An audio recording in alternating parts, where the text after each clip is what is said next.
Hi there. I don't want to, I didn't want to blow your ears out. It's just sometimes some songs are very quiet, and there's not a lot that I can do about that. So, we do the best we can with what we have. I don't know how other streamers get their audio so perfect all the time, but yeah, and it's supposed to just be kind of quiet background. It would be easier probably if I had like a set playlist playing all the time on that screen, but I just let Spotify play. Sir Lake, I haven't seen you in a minute. In a hot minute. Welcome everyone. Sorry, we're starting late 2 days in a row. I was down with my partner's family. They had a little bit of a get together at a pizza place, and so it was like a high end pizza place, which is kind of weird because you don't typically think that, but they sure do have them. Anyway, we're here now, and we're going to continue what we started yesterday. Sonicat hasn't played Faith the Unholy Trinity. Oh, so yeah, Vagrant, it's I mean it's both. It's actually both. I have not played Faith the Unholy Trinity because there are like 3 games, right? Maybe 4 games. I only played the first one. And to your second point, is this list missing games? Of course it is, because we've played like 1,000 different horror games over our time. There's no way they were all going to be listed, because tons of them are like little itch.io games here and there. And more importantly, Finn did this on her own free time for us. And so, like, just huge thank you, big ups to Finn for even doing that. So, really, this is as a complete a list as we could hope for. I mean, if I had, like a week, I could go through my entire library and add every single game that we ever played on my Steam library. But even then, that wouldn't be complete, because, again, there's like a million itch.io games. So, Chat lurking while I get home from the gym. Locke's hitting the gym. Look at him go, ladies and gentlemen. Yeah, the itch.io games are super hard. No, you're good, Vagrant. I mean, the fact of the matter is this list is extremely complete for the sake of, like, the big titles that we've played and even a lot of these smaller ones. At least it has, as far as I've seen it, it has the, like, the big beats, the important beats. You spent almost 45 minutes walking backwards on the treadmill? I mean, whatever gets it done, doing anything is better than doing 0. So I'm certainly not going to knock your, gains. I made sure not to close this so we didn't lose anything. And I figured we would just kind of pick up from where we left off. I'm sorry if I look like a mess. I literally walked in the door and then came straight over here and sat down. And so, have to excuse Tobias. Hey, it's going well, man. We're doing a horror games tier list. We started yesterday. It took us 3.5 hours and we're only halfway through. I think we can finish it tonight.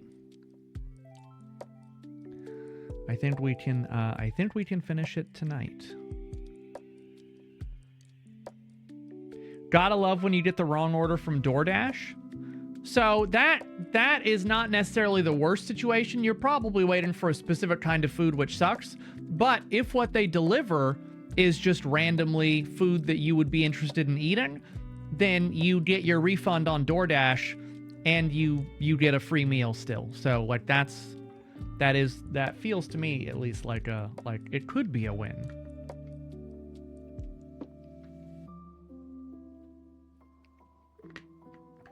Oh, you only got 1 meal. Well, then at that point, it's like, of course, like you should get to eat. And then Greg, if it were me, it would just be a peanut butter and jelly sandwich, and I mean, I would go and get a full refund for the meal, and you got to eat. That's still a win in my book. I'd enjoy PB&J. You know, you gotta take the wins where you can get them. How is that level of music against my voice? Is that decent? We'll be able to hear the game. Maybe I'll turn it down one more so the games can... Full refund, though? You'll figure something out? Wait, why is Greg eating and you're not? That feels a little... I don't know. I don't know about that. Down with the patriarchy and all that, but I feel like you should have been eating. Oh, and you told him, that's different. Let's see. I guess we can just start. Because I had to start late, so we may as well.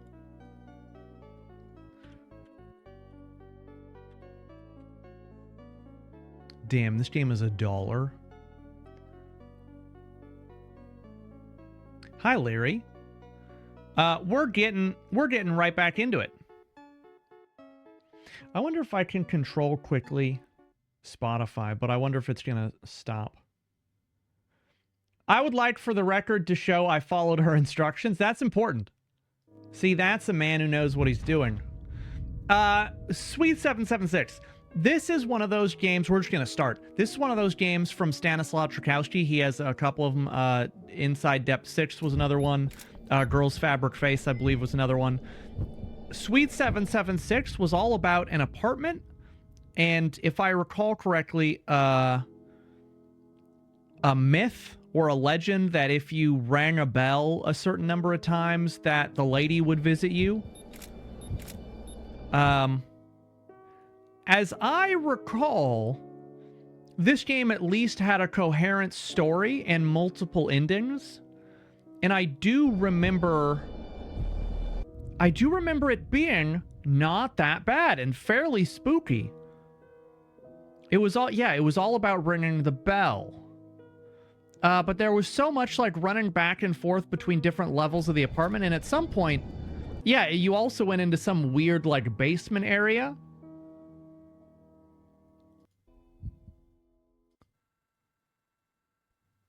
Yeah, and don't you end up seeing her, like, walking down the corridor? I'm not sure which direction. But you were supposed to, you were supposed to take a certain number of photos of ghostly, spooky stuff as you played the game. And so it says, like, 8 photos there, down in the bottom corner. And so you needed to, in order to get the proper ending, you had to get a certain number of photos, I believe. The same with the girl's fabric face. I saw a question. Hold on. It was...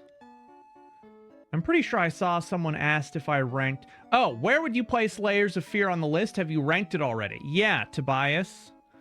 Layers of Fear, I believe we said was...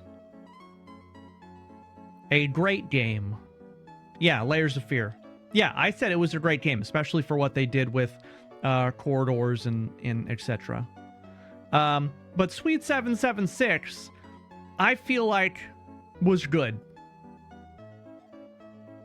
Or, I mean, it's close between it's a game and needs some polish, but good. I remember Sweet 776 being... Where did I put Inside Depth 6? Oh, Depth 6 was good. So yeah, I would say Depth 6 was a better game than Sweet 776. So I think that makes sense. I think that ranking makes sense. Yeah, it's a game. Would I say it is as good as The Bathhouse? Definitely not. Let me make sure that my ranking in my head makes sense. Venge, I think, is a better game. Devotion is a better game. Yeah, okay. What up? How's it going? I haven't checked in with you. Have you still been playing golf? Still been hitting those? How about Soma? Oh, yeah. Soma is in our S tier 10 out of 10 game of the year. 100%. Yeah, Soma's right here. Yeah. Soma is like arguably the best horror game ever made. There's no spot on this list that would go except for game of the year. What else have you been playing? Honestly, I haven't had time to really watch much Twitch at all the past couple weeks. Not like involved at least. Is Simon there? This wasn't Stanislaw. No, this was another Stanislaw game. So it's like the same deal. Asanzo? Oh, Asanzo is actually a really neat game. I just couldn't get into it. So is Simon there? Takes place entirely in like this one weird apartment. And I believe it also had multiple endings. This Stanislaw Tchaikovsky's games do. But there was nothing stand out or even like halfway decent about this game. His games are very, you walk to one side of the house, there's a jump scare, then you walk to the other and you get a key, and then you come back and there's gonna be, and inevitably, someone like looking around a corner or a sudden jump scare. Like they're super, super predictable. And is Simon there?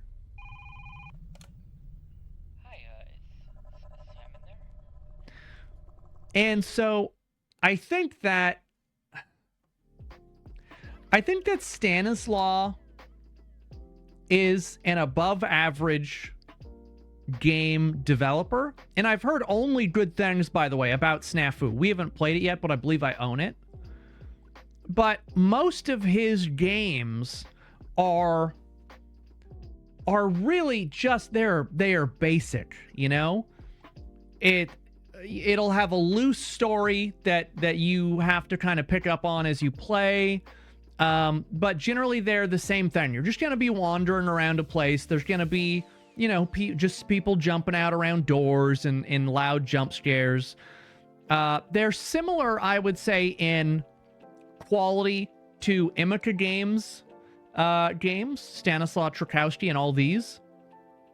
We haven't ranked a girl's fabric face yet, or within scary, but they all feel the same. Like you could eliminate his entire library of games and just keep like Sweet 776, and you honestly, and this might sound a little harsh, I don't feel like you would be missing anything, because they're just kind of jump scare simulators with a loose story connecting them.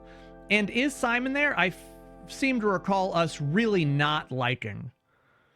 And so I would say Is Simon There was a well-it-worked game, because it did. You played The Windows Are Gone? Apparently. I do remember that one. I do remember that game. Yeah, we did play that. I agree, Finn. I agree. I think Depth is probably their best game. But it's close. Father's Day. Speaking of Imika games, we have Father's Day. So Imika, we were just talking about, is one of these developers, again, that has a very predictable horror game, where it's going to be really common assets that you see in every game ever that's made for horror. It's going to have the same ghost models, the same scary antagonist models as every other game.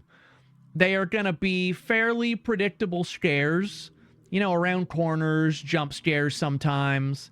I don't know that I can really recall one of their games that really got me. I mean, the Summer of 58 did have that scare up on the ceiling, which was neat. I did like that one. But most of their other scares are just going to be, suddenly scary thing pops out, loud noise happens. And again, Father's Day, I don't even know that Father's Day had a story. I'm pretty sure we played Father's Day, and by the end of it, we're just asking ourselves, what the fuck happened? you know? Like we had no idea what the story of Father's Day actually was, if I recall correctly. IIRC. It was like it was a mess of a game.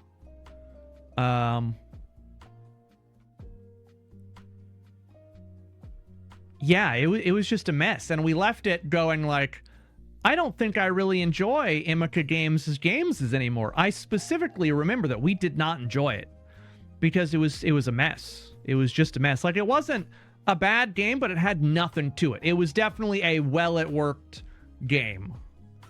I'm gonna actually promote Martha is Dead to C tier. It's a game.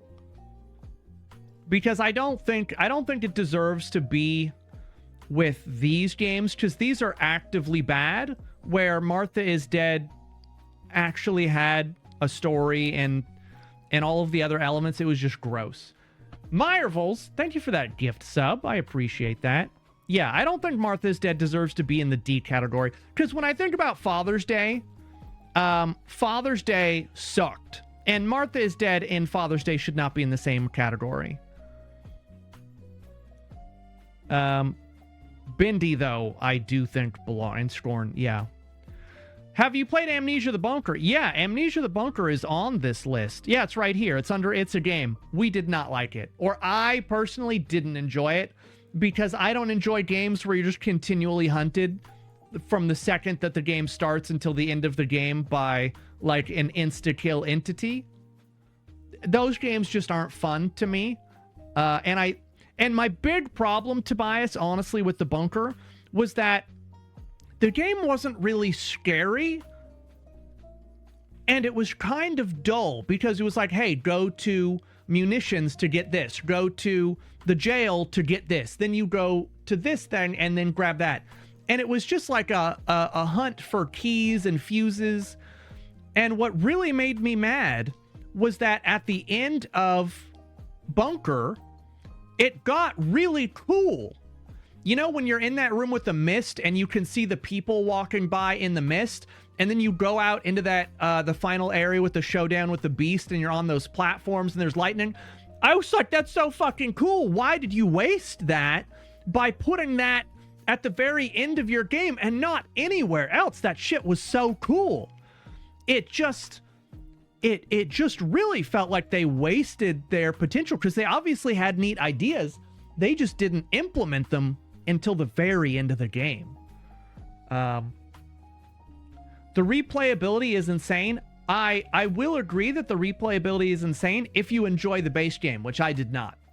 Not at all. I would never go back and replay Amnesia, the Bunker.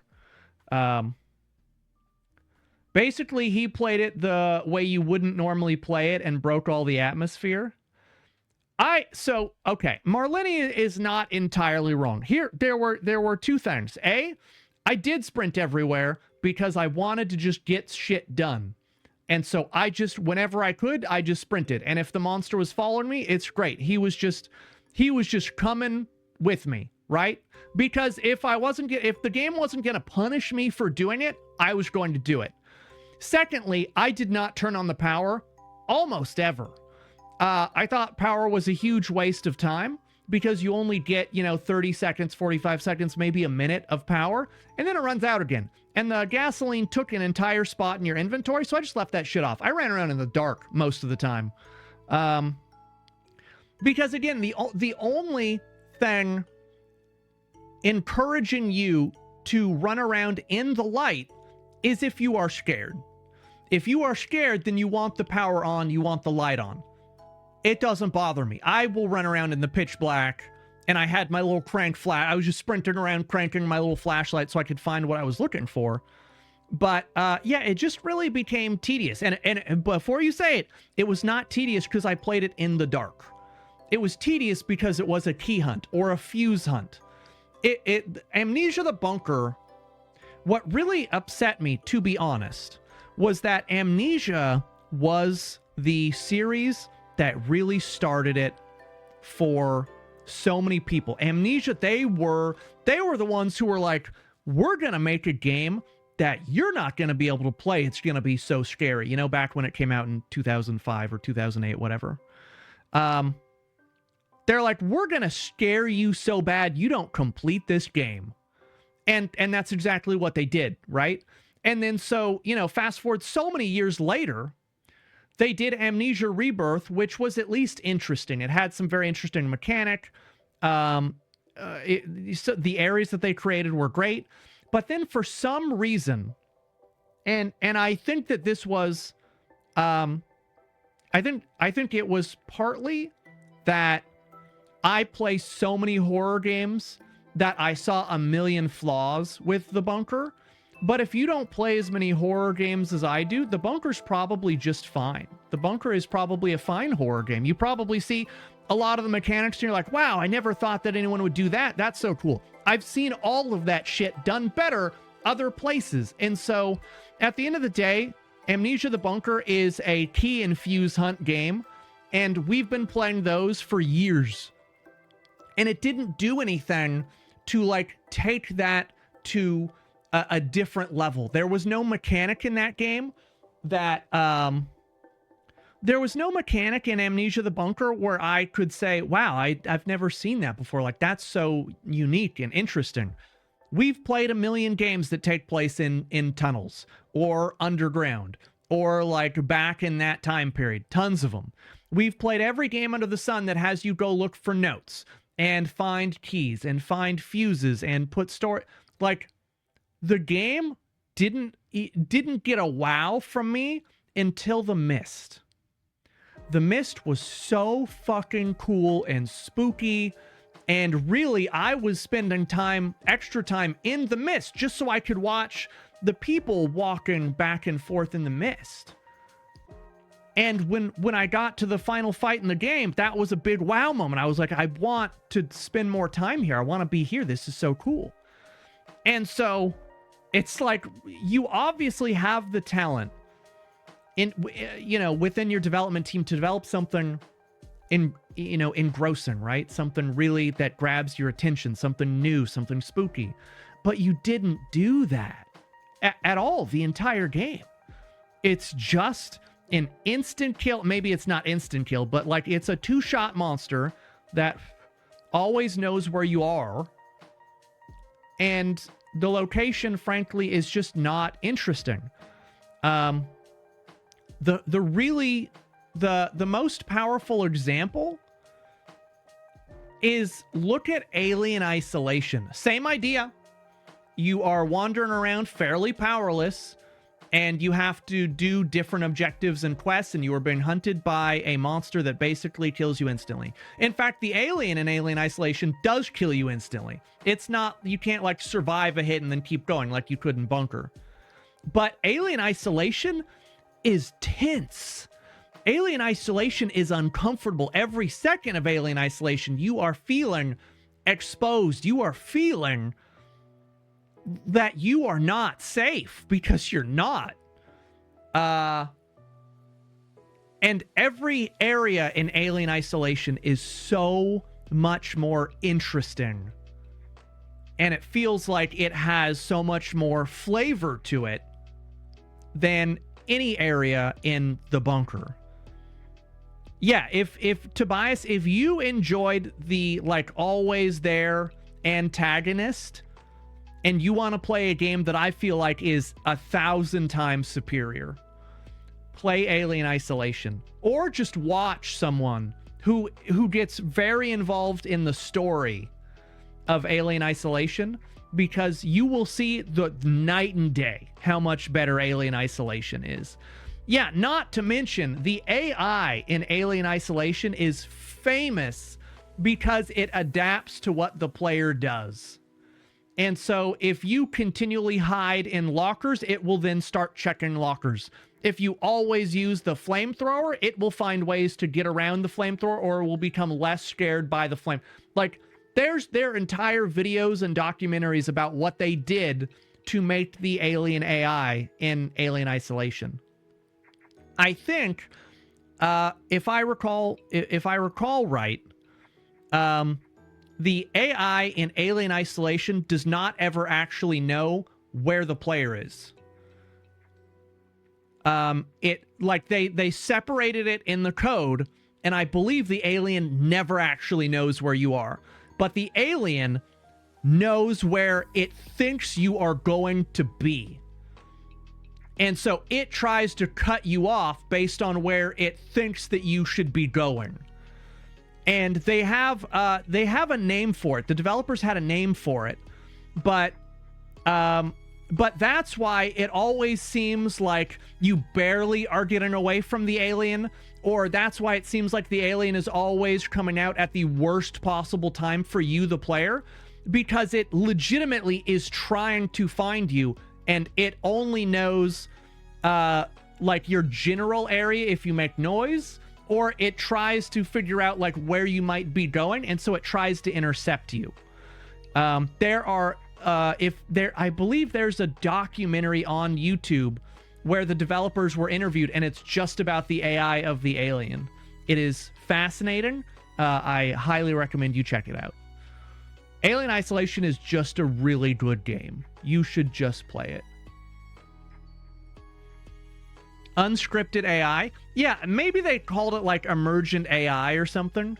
But yeah. If you just look up Alien Isolation AI, I'm sure YouTube will have a million videos. Let's continue. The Descent?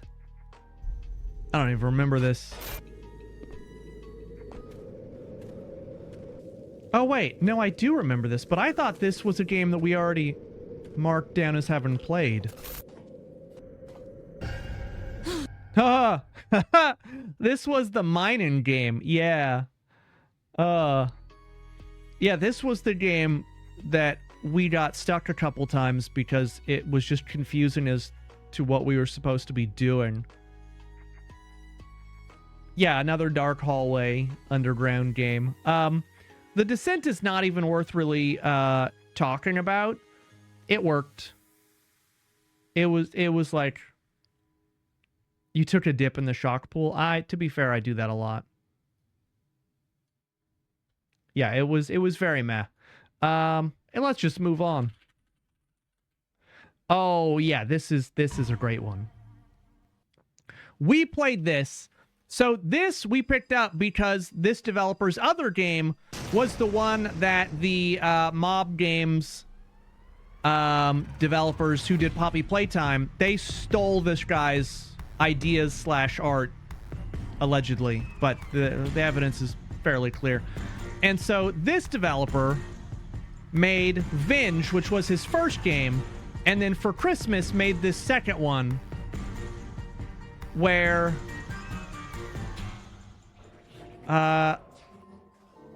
it was an interesting kind of game because you basically were given two scenarios. There was a house. Sorry, it was a little loud. There was a house and there was a school. And basically you had to get different endings. There was like 8 or 10 endings per level, and you had to figure out how to get each of those endings. And it would tell you like, or it would like blank out a picture of something like a Christmas tree on fire.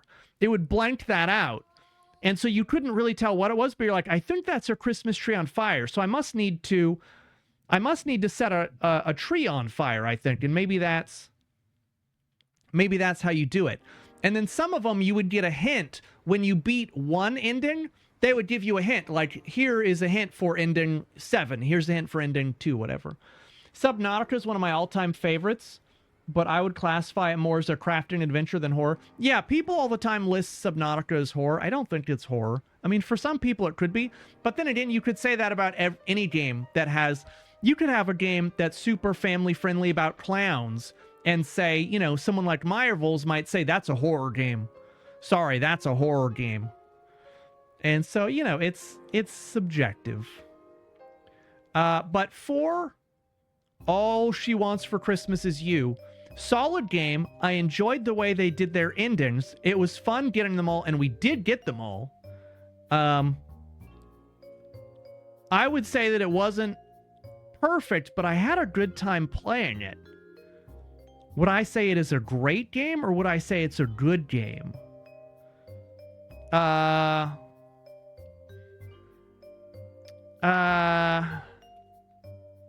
I say it's a great game? I would say it's a good game. I would say it's a good game that we had fun playing.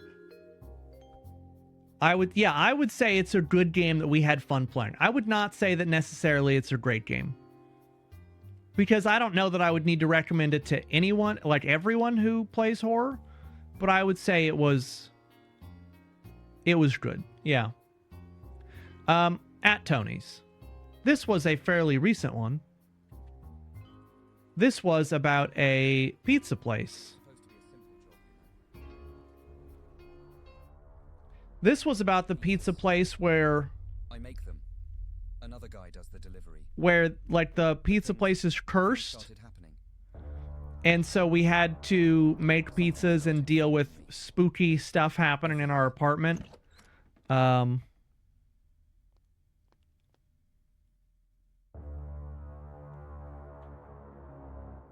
Yeah. Who's going to work there. Yeah, they also used AI voices. You know, stuff that generally people look down on. This game was okay at best. I thought it was wonky. And there was only one actual jump scare in the whole thing. I might even say it was a D tier game. No, actually, it's a game. Because again, I don't actively hate it. I would say it's very like it's a game. It existed and we played it.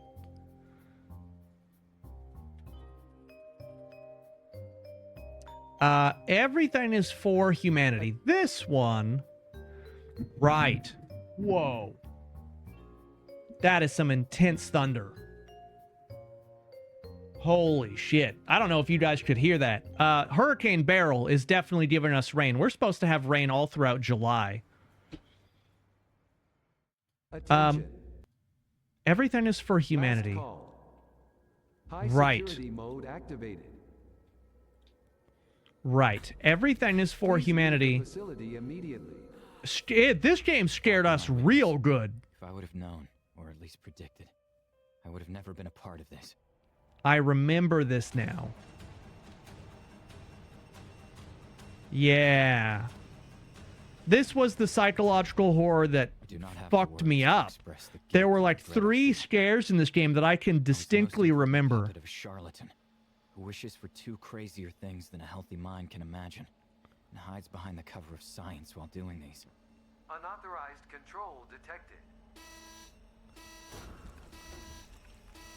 Yeah, the spooky mannequin lady. Try to express it with these words. What you're about to learn may only make you feel restless and suspicious for the rest of your life.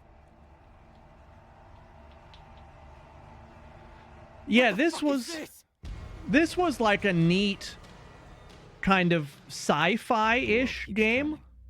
Let other people not know what's going on while the world is turning. I don't know that the story made 100% sense. I have no doubts that God will add a new item to the list of major sins for the things I've done or I don't have a seeking bar. I never want my writing to be read by sensitive minds. What I know very clearly is that my brain is no longer as clear as it was before. So this was the game that took us into the weird psychological horror thing where we were suddenly in a house. And I think we were in a mine at one point where we had to do something with cameras. Like we had to lure a creature to a specific side of the facility by making noise on a camera, which was pretty cool. I want to record what's happened. Also, writing all these makes me relaxed. Just a little bit. It was certainly janky. You will and have been through.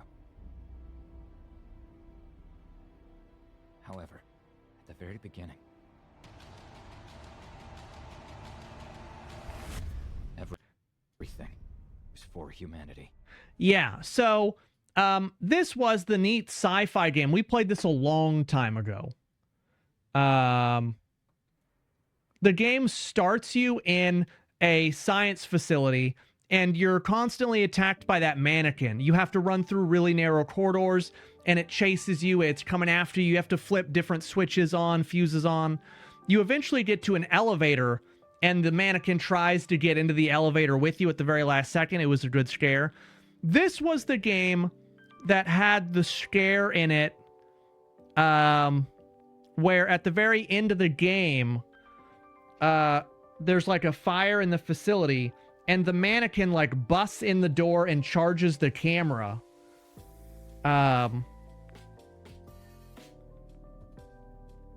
But yeah, I believe this one was also the one where we had to be in the mines. Yeah, this area right here. Yes. Yeah, so you had to go down into the mines towards the end of the game, and you had to make noise on a camera. Red Pete! You had to make noise on a camera, and that would lure the monster or whatever to that side, and you had to do a bunch of puzzles here. Yeah. Yeah. I remember this being a decent game. It was not bad. Is a poor indie horror game. Weak story, I would probably agree with. The puzzles were lackluster. Oh, right. This was the game that it was really expensive when it came out. It was like $30. I remember that because I think I got a key for it, and I was like, I can't recommend this being this much money. It was like $30 or something, and I believe I wrote a negative review saying like, no one should buy this at its current price point, but if it were like $10, I think I said, then it would be worth buying for sure, because we did at least enjoy it. So I would say Everything Is for Humanity was a good game. I would say it was definitely a good game. A Spider to the Fly?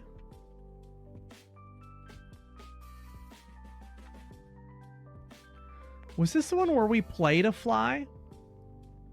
Snoot, how you doing? What game was this?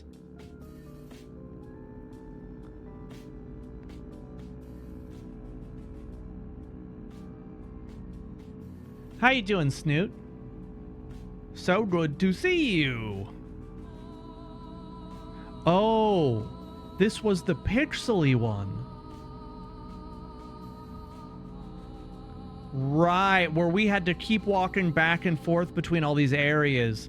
I so vaguely remember this.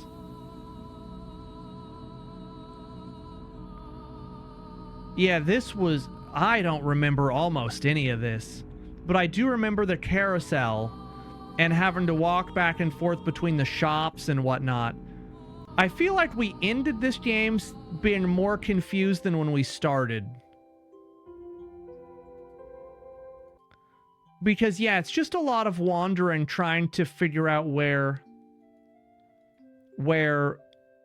different items would unlock a quest for us. A spider to a fly. Yeah, I basically don't remember at all. I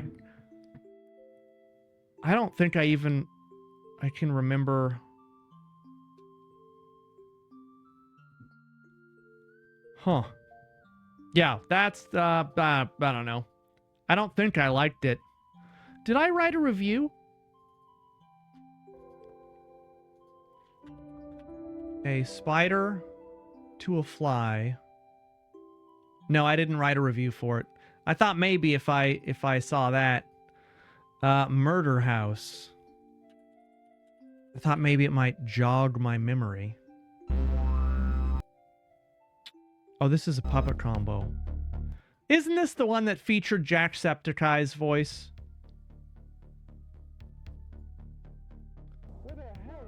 Right, this is the one where they were shooting the video and the people start dying in the house and you play the assistant.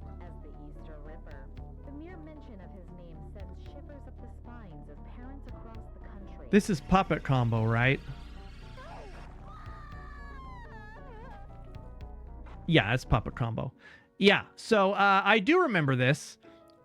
We played this on a day where it was just like looking for something to do, and I was like, hey, we have this game Murder House. This director sucked. I hated this guy, but the story was fairly well done. I enjoyed that. It wasn't, they made a smart decision in making this, which is that when you went to the lower sections of the house, you didn't get pursued by the killer rabbit. But if you were on the main floor, if you were in any of these areas in the main floor, then the rabbit could just walk straight into the area you were in and kill you. And so you had to be aware of that. No, Jacksepticeye voiced one of the people in the start of the game. Yeah, when you start that game, you start in a mall. And I'm pretty sure Jacksepticeye voiced the janitor in the very beginning section of this game. It's like the first 10 minutes, and you never go back to the mall again. It's just setting the stage, I think. But I'm pretty sure Jacksepticeye voiced the janitor. I remember because chat was like, that's Jacksepticeye, as chat does. I thought that Murder House was a good game. Has he done a couple? Oh, I don't know that. I just know that you guys had pointed out when we played that one.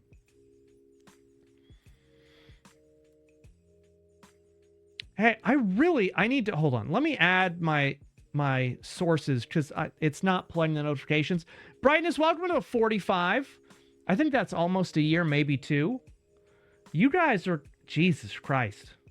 You guys, is it really 4 years that you guys are coming up on? You are. In 48 months is 4. That doesn't even make sense. That doesn't even make sense. God, what am I trying to do?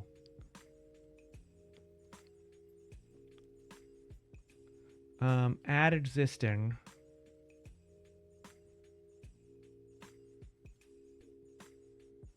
Okay, I don't know if that worked.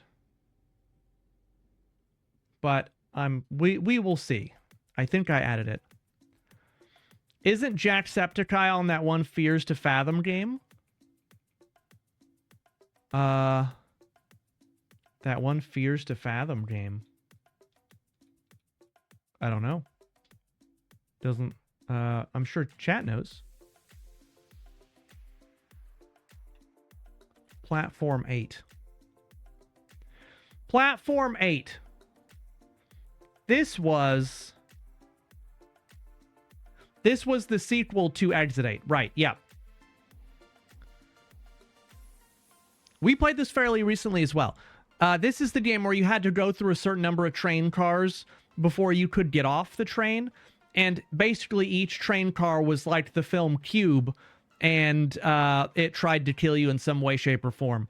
Whether it was the glitchy people that would grab you, or the spooky lady that would walk down whenever you weren't looking and try to grab you, or the child that you had to find, or the car filling up with water or blood or whatever.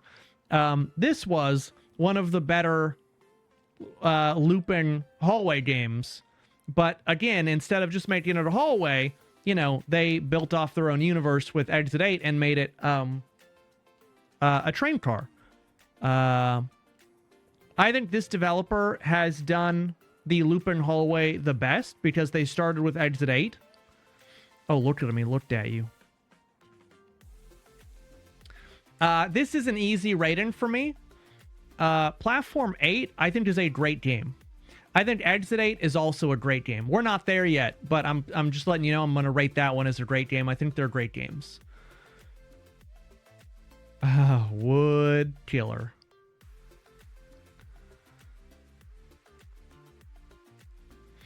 Okay, Wood Killer. Many of you were not here for this. Many of you were not here for when we played the game Wood Killer. Wood Killer, I believe, is up there for the worst horror game that we have ever played. I don't even know what their video is gonna show. Woodkiller is made by, I assume, one guy, probably. It's a guy that makes a lot of horror games similar to this. It's not at all good. It's not even the slightest bit good. We actually quit playing at the end because the end of the game just started making a high-pitched alarm noise forever. It never went away. And you had to solve some ridiculous puzzle, and I was done. I was over it. We had played that game for like 2 hours. It was truly horrendous. These reviews giving it an 18. Oh, look, I wrote a haiku about this. That's me. This game is buttholes. You stand around for hours. Wish I was kidding. That's apparently I wrote that. When did I write that? June 23rd, 2021. So like 3 years ago. Yeah. Hey, that sounds like something I would say. This game is buttholes. Yeah, an incomprehensible mess is exactly what that game was. It's not even redeeming in there are so many games that are so bad they are redeeming, like The Dive. The Dive is a horrendous horror game, but it's so bad and awful that it's great. Welcome, new follower, who I'm not gonna out because we have anonymous followers, and I know that I should not just say that name, even though I see it and I read it and I was about to say it, but I'm trying to be better about this. Yeah, Woodkiller is butts, and not even like, you know, like a big butt where you're like, wow, look at that fat ass. It's just butts. It's just butts. Confabulation. Oh, yeah. We've played Iron Lung. We also have played the other, like, 4 games that all tried to be Iron Lung and were not quite Iron Lung. Confabulation, I remember this now. I remember this. Confabulation was the game where on the first floor of the house, there was a row of candles. And the candles would, I believe, light up when there was something about the house that had changed. So, Confabulation took the idea of, yeah, there's the candles. It took the idea of a spot the difference game, and then turned it into, you have a house with 3 different floors. You need to go find what is wrong on the floor and take a photo of it to change it back to being right. And you use the camera to take photos of stuff you believe has changed, and then you use the candles on the wall. For instance, this means that there's one thing that's changed on the second floor. This means that there's one thing that's changed on the first floor. This is the attic, this is the basement. And so you would use that to say, like, oh, I need to go check that floor. Because if you got too many candles lit, you would lose. And the game was basically a puzzle game. It is a puzzle game at its core that has a bow wrapped around it of a psychological horror spot the difference game. So really, it was just a puzzle game that you were just trying to continue to survive by means of identifying the things that had changed. We got to the very end of this, and our ending bugged out. We don't know how we solved the ending puzzle. I think it bugged, and the dev actually said, "No, I saw your run. I don't know how you broke it, but you broke it. That wasn't supposed to happen." Yeah, the alien guy, he fucking scared the shit out of me all the time, because you would just be doing something and you would just turn around and he would just be there, like fucking T-posing or just standing, and every single time he didn't make noise, and so you would just turn around and he would just be there. And I still stand by, stuff just suddenly being there is way scarier than stuff popping out and making noise. If you have to suddenly realize that something is in your field of vision, way scarier than if it made itself known. Because when you're sitting there for a second and you go, oh my God, and you just realize that it was, yeah. And I thought that, like, 45 minutes in, okay, well, I would have seen this guy so many times, it's not going to be scary. It still was. Every fucking time that guy was just there, I thought Confabulation was actually a great game. A, because they took a genre and changed how it works. B, I like puzzle games, and they did well on making their puzzles, and it was fun. And it didn't overstay its welcome, etc., etc. However, the sequel to Confabulation is not going to get that same score.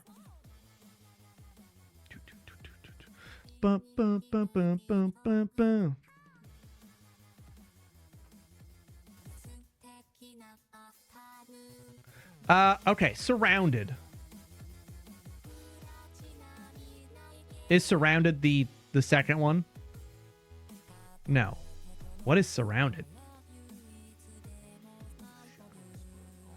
Ba ba ba ba ba ba. There's a presence you can't escape. It watches you.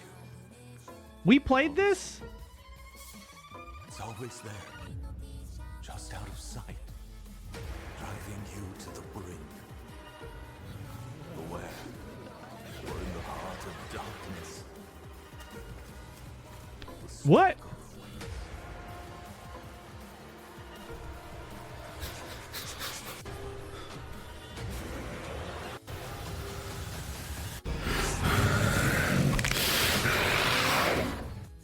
What is this? Oh, this was the 4-player co-op game, wasn't it? Was it? I don't recognize any of this. 6-player co-op game. I must have played this with Flo.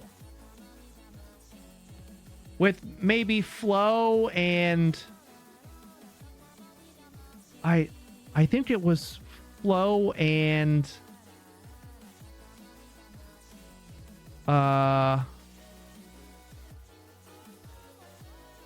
Rex, you were there. Oh, right, because you played it before I played, so you guys had some idea of what you were doing. Can you think of a game that is unintentionally scary? Yeah, Ocarina of Time. Ocarina of Time scared the shit out of me as a kid, with all those zombies and the scary graveyard that you had to go into. Like, I don't think it was intentionally trying to be extraordinarily scary to children, but that game scared me. I cannot remember a damned thing about this, but I do know that we played it. I don't even remember that game, honestly. I know that we played it. I recognize little bits and pieces, but I couldn't tell you what actually happened, which makes that probably not the world's greatest game. This is another co-op game?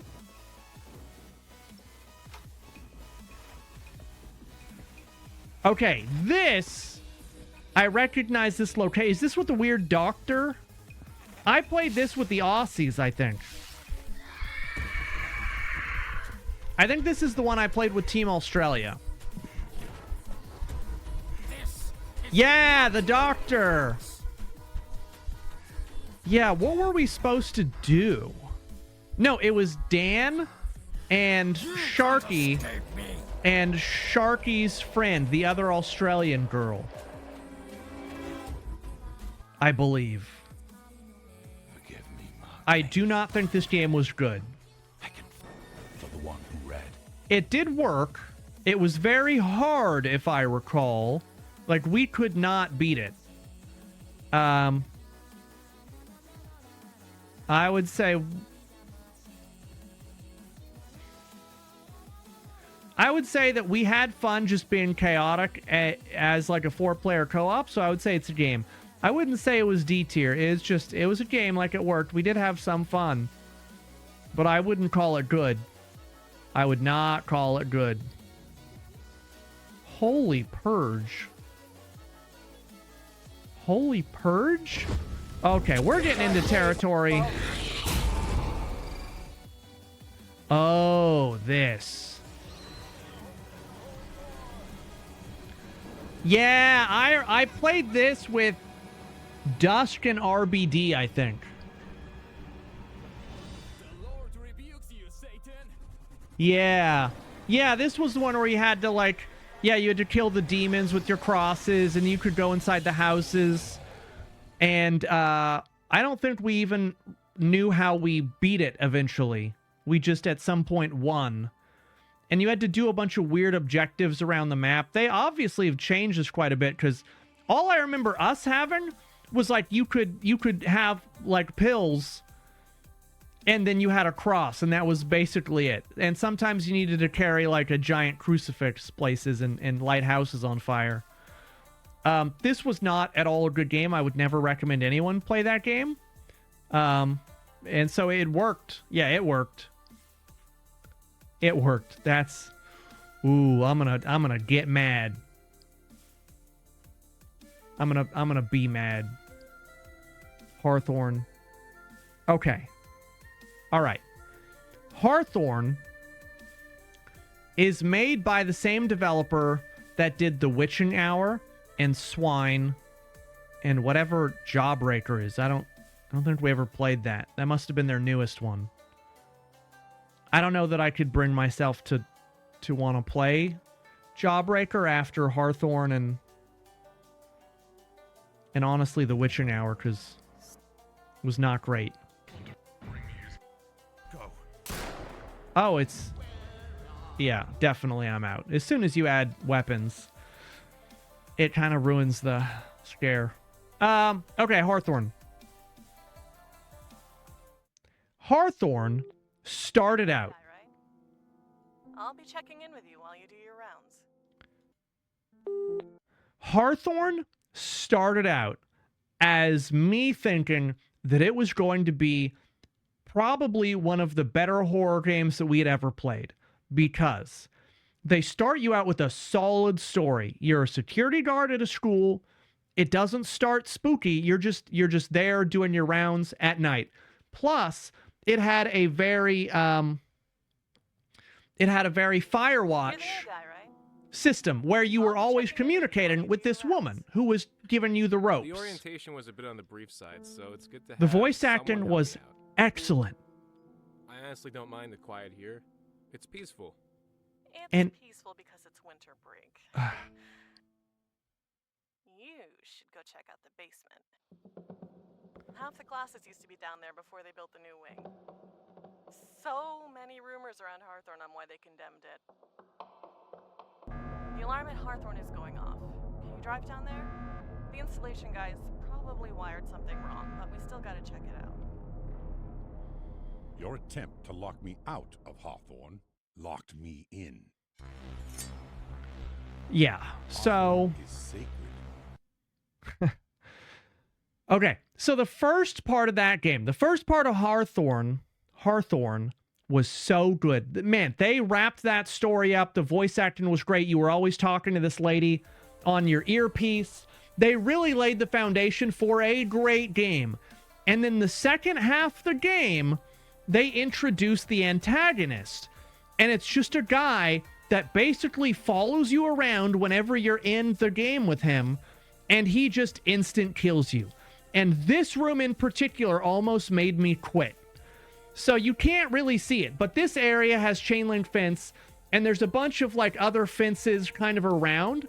And so it's just one big like gymnasium sized room with like different little corridors to run up and down. You can at least see a pretty decent deal, but this section of the game, you have to type in a code, I think on this lock.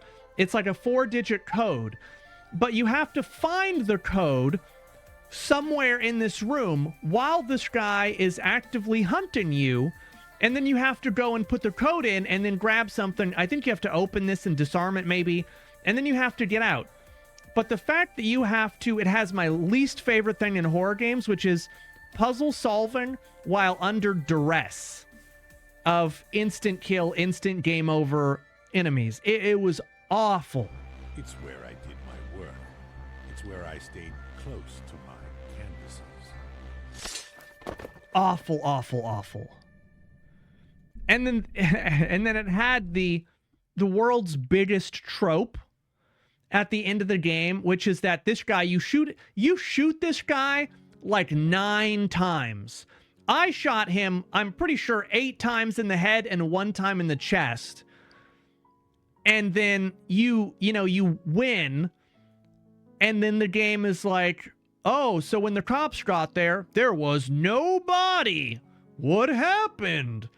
And it's like, I shot that man in the head so many times. He did not survive that. Like, you can't... That's such a tropey, shitty ending. They were like, he stole... One of the cops was found out of their uniform with no uniform and no gun in sight, and we can't find the killer. Fuck Hawthorne. That game sucked. And it's sad because it started so good. Ugh. Okay. So this was also early, and this is the same developer as Hawthorne. They made this game called The Swine. The Swine takes place in the same house that The Witching Hour, I believe, took place in. And this actually has a coherent, fun story. It's like a guy that kind of loses his mind because of a cult, and you end up murdering your girlfriend. But, like, the story keeps telling you that, like, maybe she's fine, but she's not fine. And then it ends up being a cult of these people that wear pig masks on their head. And it revolves also around, like, playing cards. Or tarot cards, I guess. I thought it was playing cards. But you find them all over their game. And yeah, it's just these spooky people wearing pig masks. It's a really short game. I think you can beat that game in like 25 minutes, maybe 20 minutes. But at least it was coherent with decent scares and a decent story that made sense. I have no real qualms with that game. I thought The Swine was good. It certainly doesn't deserve to be in like a bad tier. I thought I already ranked Witching Hour. Maybe not. Okay. Witching Hour, Here same it developer. is, the Weatherby House, our new home. It looks about the same as our So this is the same developer as The Swine and Hawthorne. work to do on this house to get caught up in small town gossip. I don't know. Did we actually... Let me see. Oh, yeah. No, we already ranked it. It's a game. That is exactly where I would put that. I'll just stick it there so it's... I'll stick it right next to itself. Yeah, I thought I'd already ranked that. Night Delivery. Let's keep going. That saves us time. Night Delivery. All right. We're back to Chilla's Art games now. Night Delivery is one of, I believe, the early Chilla's Art games where you are... Yeah, that elevator was raw. I can still vividly picture the sound that came out of my mouth when they hit you with that elevator sting. Wow, this is just a whole video of him just riding an elevator. All right, never mind then. In Night Delivery, you are a package delivery guy. You're a UPS guy, and the whole game is you just unloading your truck and delivering packages to an apartment building. And these screenshots are also awful. I don't know, this must have been early on, because this whole page is set up terribly. It's literally just you're delivering packages, but man, they made it scary. It's they have in it one of the most raw jump scares that I have encountered before. For those that do not recall, or maybe you didn't see, there's a particular scene in this elevator. So this elevator is pretty key. You have to take this up and down to get to some of the floors because some stairways are blocked and you just have to use it a lot. But there's a moment where you go, I believe, to a separate version of reality and you have to deliver packages again. So you do that. And then you go and you're getting back in the elevator because it's time to go and that elevator can take you back to the real world. And you get in the elevator and you press a button. And I remember specifically that I was like, I don't trust anything, but I'm just going to press the button and I'm just going to kind of sit back. And so I pressed it, and normally the door right away like closes. And then, oh wait, is this the clip?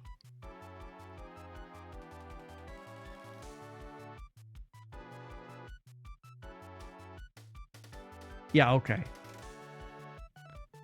I'll just show you the clip. You gotta buckle up because this is a jump scare and it's loud and I probably screamed. Let's see. Oh no. There's a noise.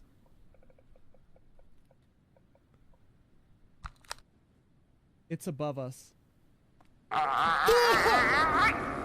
the fuck was that? Yeah. So they they switch where you think the thing is going to come from. I thought it was above me, so I tried to get out of the elevator, but getting out of the elevator is what triggers the guy to come from behind the pillar directly into your elevator. It's above us. If you thought that scared me, I'm pretty sure that John Wolfe made an inhuman noise. John,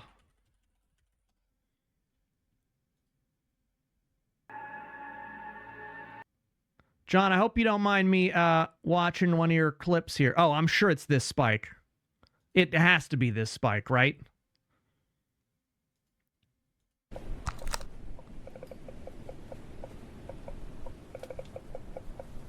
Yeah. I turned around. Bro, can I go to the second floor?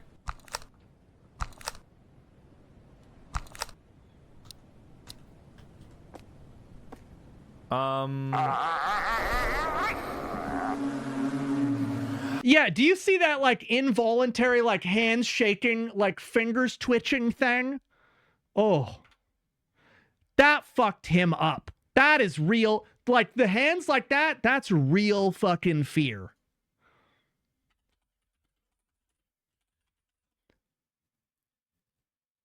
Oh, is it just easily findable? Did someone clip just the... Oh, yeah, this, yeah. I know where that is. Okay, never mind. Oh! Fucking shit! That noise right there, that's real fucking fear. Anyway, that's why I don't play Visage anymore. We did it once. That fucking Dolores, man. So yeah, so Night Delivery has that scare is so ruthless because you don't expect anything to be coming from where it came from. And so they get you real good. The rest of the game was pretty entertaining.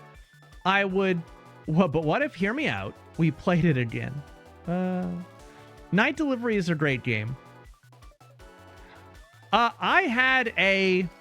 Last year, we had a sub goal set up that if we got to like 800 subs or something, that I was going to play Visage again, but we didn't hit it, thankfully. I was legit worried that you guys were going to do it in like a day. Oh, look, the 7th one is out. I don't think it matters which of these I click on. Oh boy, Garden of Banban. That song is doing too much. Is Visage scary? I'll talk about Visage at the very end, Bulbasaur. That'll be like the last gen we talk about. Garden of Banban. This whole game series is just a meme. It's not at all a serious game. And maybe as the games have gone on, he's tried to make it more of like a real and serious game. But it's not possible. It's just not possible. The games are too fucking wonky and just not, they're not good.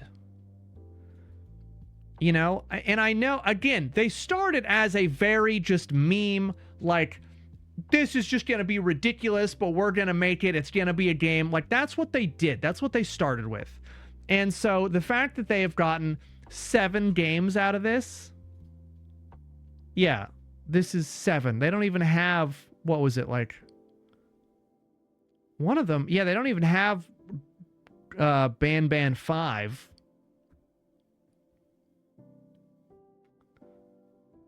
They're just not good games.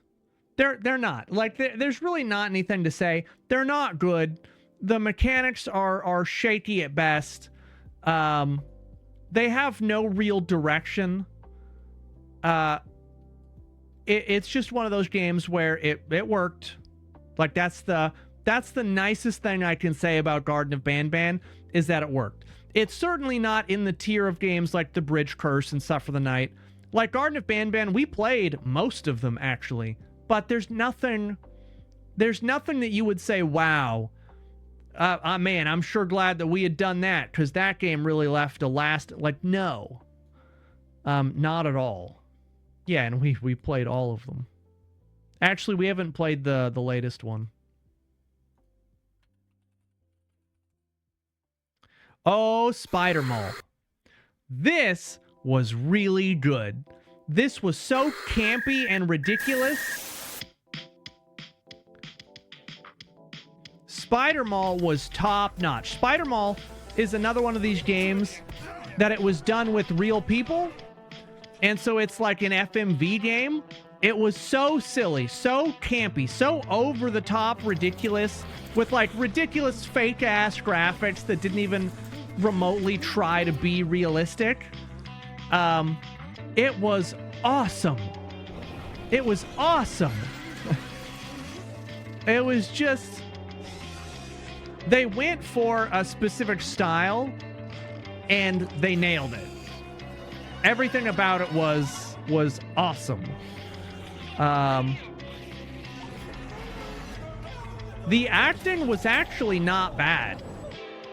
The 3D stuff that they overlaid was horrendous, but it was purposely horrendous. Yeah, they nailed the feel of their game. It is an FMV where you are in a mall. You're exploring an abandoned mall, and basically the mall is infested with like these giant mutant spiders. I think because of a government experiment that they're trying to cordon off the mall, so they lock it down, etc. We played it. I believe we got all the endings and whatnot. It was, again, it's so campy, but that's really how this game does well, is that it's ludicrous. It's definitely worth your time. I would go as far as to say that Spider Mall was a great game. I don't think Spider Mall was just good. I think it was great. I had a good time playing it, and I could easily recommend Spider Mall to anyone who is looking to play, yeah, like a fun FMV horror game.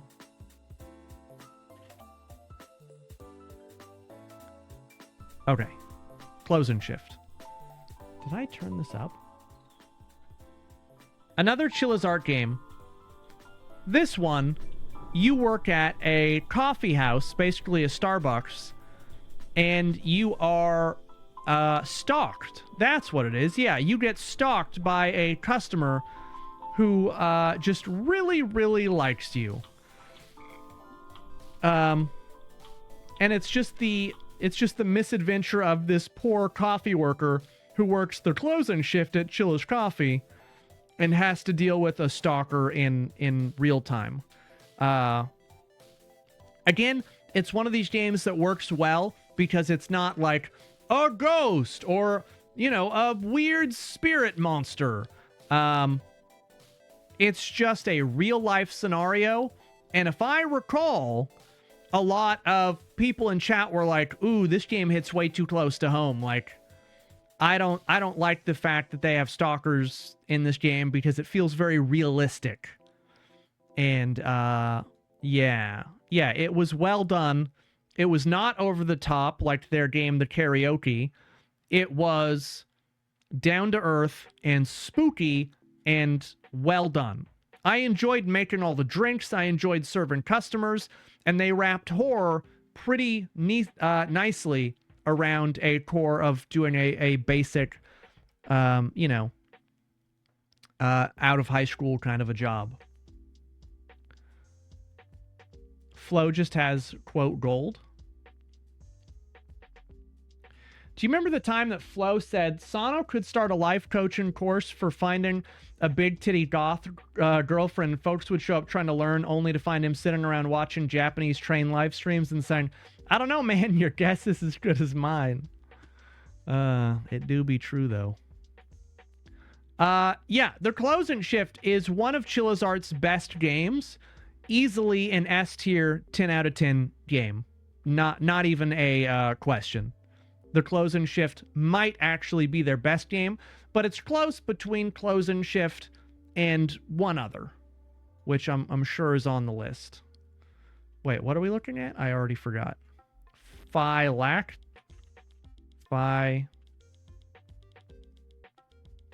Flactorion? What? Oh. Yeah, yes, you had to find the haunted object. I played this with Meyervols and 2 other people, I feel like. Maybe not Meyervols, maybe Hawkeye? But then again, I could just always say that, hey, I think we played this co-op game with Meyervols, and chances probably are that we did. A phylactery is the object in which a lick keeps its soul. Oh. I vaguely remember this.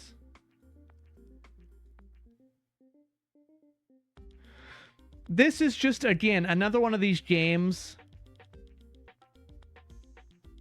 that came out trying to emulate the Phasmophobia success.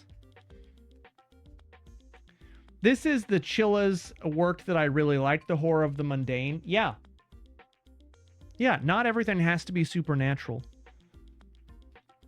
Did you call a lick a lick? I sure did.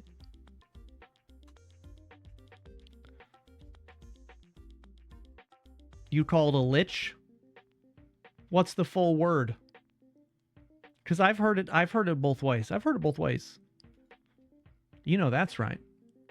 Phylacterion is a game. Is it a CH sound?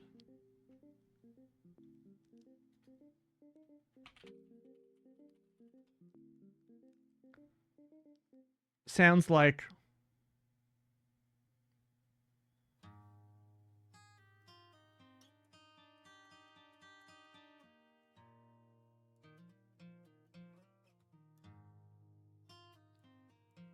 But the word is very uncommon.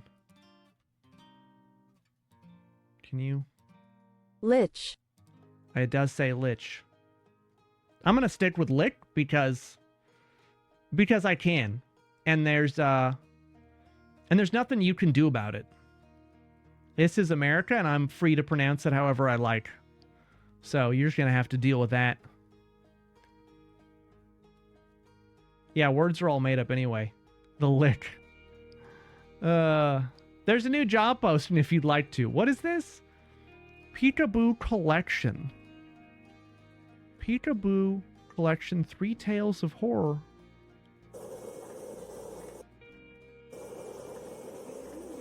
What?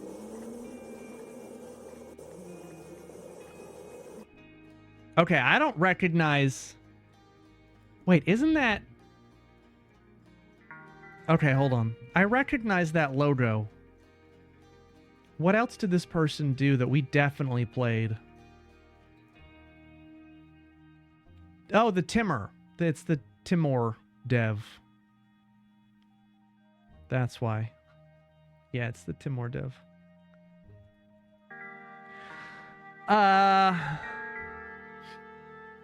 Oh, I remember that game because we get a thorn in our arm or something, and I think we turn into a plant. I do remember that. That happened at like a cabin in the woods or something. Yeah, and then you had to chop the vines, but we were turning into a plant because I think we got pricked by the... Yeah, that, exactly. I was right. I don't remember this one, though. I just remember the plant. Oh, that was the radio station where you had to tune it and the monster was constantly coming after you and you had to change like the frequency to the right number to be able to progress. I vaguely remember.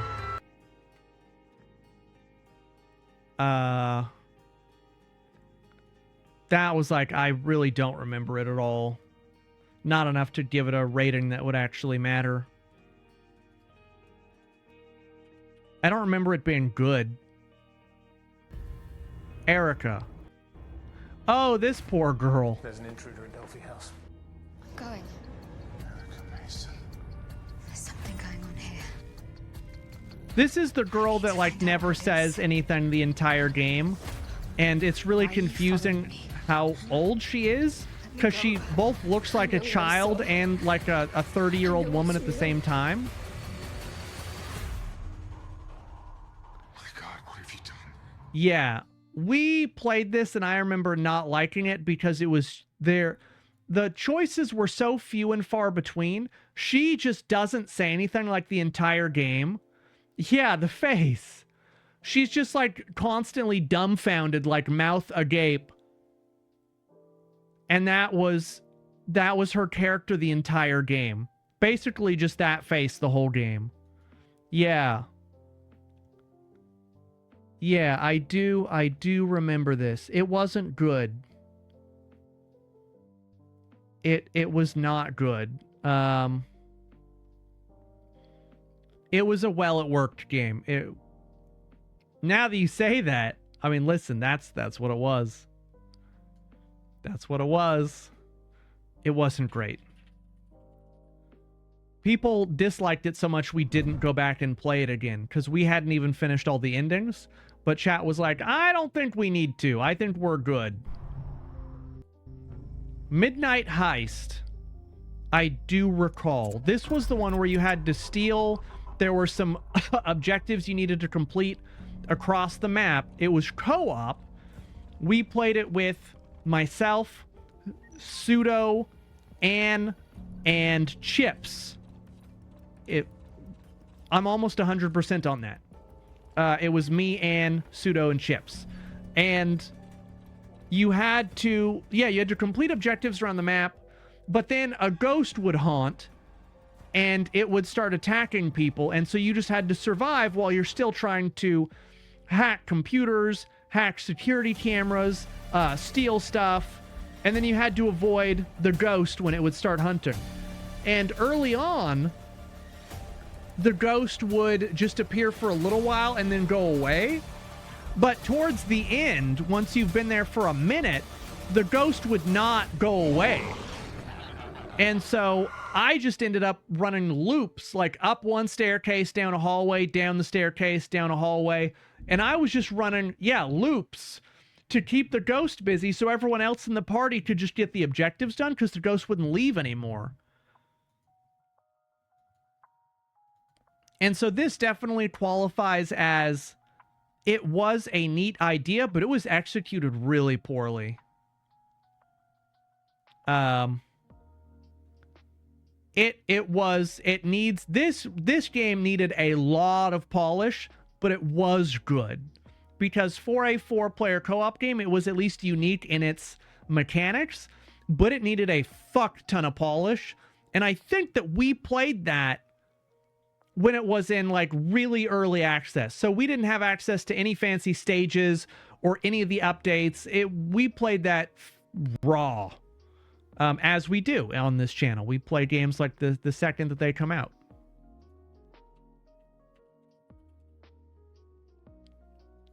Oh, Joyville. Hello, and welcome to Joyville. Oh boy. My name is Harrison Vanderbilt. I don't know what's happening here, but something is terribly wrong. Oh, Joyville. Come and discover the unparalleled joy that awaits in our marvelous children's camp. Everyone, all the children, and the other employees, they've vanished without a trace.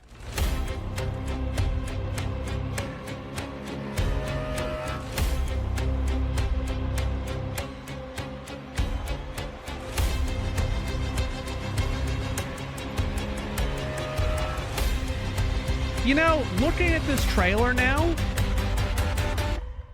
they even copied the way that Poppy Playtime did their trailer.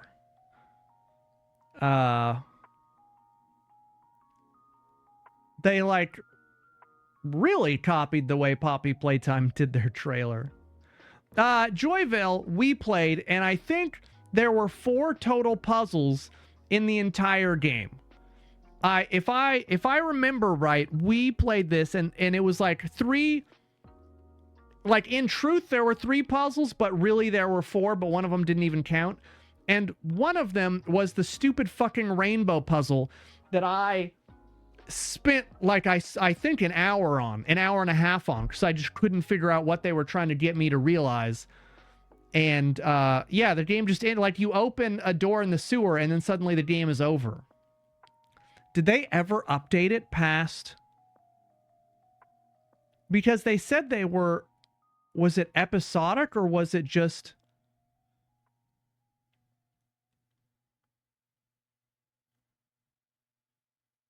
Did they actually update it?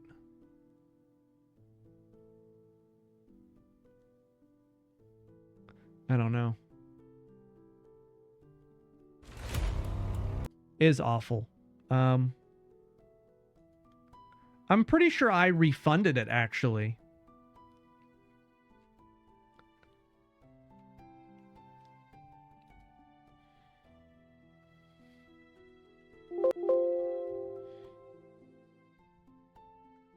Did I? Yeah, I refunded it. I was so upset about the game that I refunded it. Does it still have my review? It does.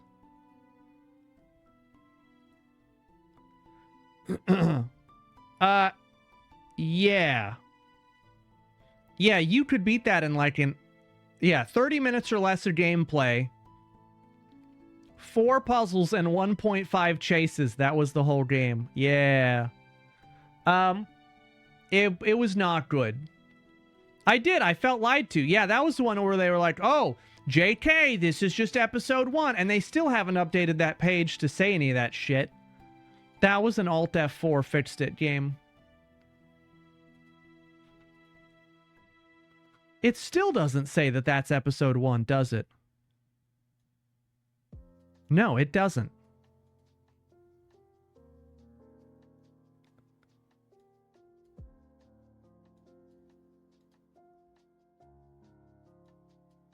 Wow, it still does not list anything about it being an episodic, this is not complete game. Joyville 2. But you haven't even finished Joyville 1.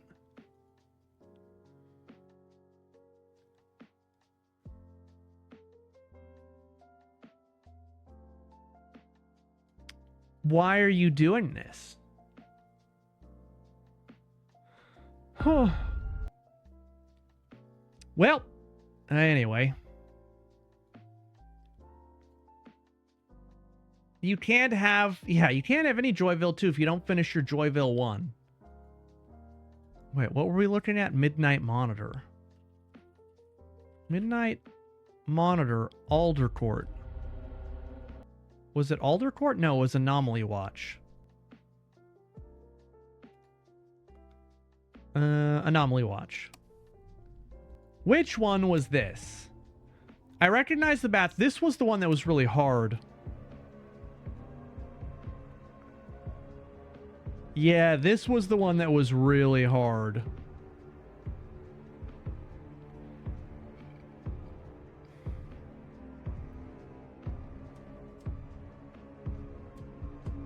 They changed really small details. I mean, they had the obvious ones, but this was the one that we were like, I don't know if we're gonna be able to beat this. Yeah, it was not fun difficult. It was just difficult. We also, the other problem, I remember this now, is we would like see an anomaly. It was super obvious to us that it was an anomaly, but like we could not figure out how to report it properly because they had their anomalies categorized as really weird shit that didn't make any sense. And so we couldn't properly even report stuff. Yeah, fuck that game. That was like, I don't even know that we beat it. It was so unfun. Oh, Unnatural Benighted. Oh, this is an A+ game. Benighted. Oh, boy. Yeah, so this is another one that we didn't beat, but we didn't beat this one because it was bad and it bugged out. This was the one where we had to fight like Dracula, and we had our buddies, Sam and Dean. Sam, Dean. And they make it look, you know, like it could be a fun game. I mean, his fingers broke backwards. I don't know if you saw that. But when he was grabbing shells, his hand, like, I don't know, he materializes those out of the air?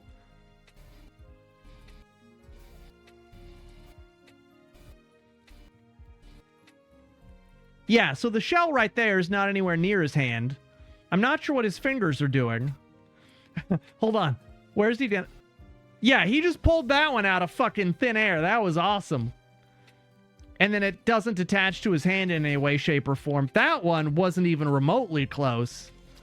This game was one of the most buggy piles of shit that we have ever played, but this game succeeded by being so ridiculous over the top bad that it was actually looping around to being a fun game. Just because of how absolutely fucking buggy this game was. Oh, it was incredible. Oh boy. This is the game where they gave me the revolver and I turned around and I shot my partner right in the face and he died. I was really surprised that he died. This game was a huge pile of garbage, but it was fun. I would give this, needs some polish, but it was good. But the caveat here, the asterisk, is that the amount of polish that game needs is like a completely different game kind of amount of polish. But we had fun playing it. We had fun playing it. Because it was so bad. That has to count for something.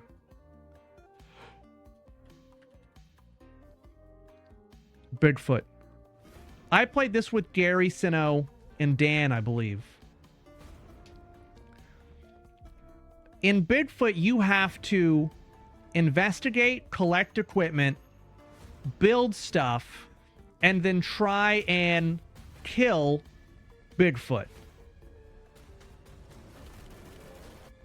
It was ridiculous, but it was a lot of fun. It was very difficult, but it was fun. We did not succeed at all, but we got really close. We almost had Bigfoot dead. It is very tough to kill Bigfoot. We had to set traps with like propane tanks and like electricity zapping traps, all kinds of stuff in order to try and kill Bigfoot. I remember having a pretty good amount of fun. I really have nothing negative to say about this game. It's janky, but it's janky in a positive way. In a way that doesn't affect your ability to enjoy the game. I would say that Bigfoot was I would go as far as to say Bigfoot is a great game. Because I remember having a lot of fun playing it co-op. Again, this is another one of these games where if you are playing it solo, I would not play that. But if you have friends, and I know that's tough, but if you have friends, that's it. Friends and I spent a New Year's Eve playing this. Yeah, it's super fun. It's super duper fun. Indigo Park. That is an easy 10 out of 10 game of the year, but let's talk about it. We played this fairly recently. Another mascot horror game. Paradise, we welcome you. Indigo Park offers a slice of the American dream to call your own. In this place, echoes of days gone are brought back to life as a new generation captures a glimpse of the exciting potential of tomorrow. Indigo Park pays He looks so uncanny valley. I don't know why.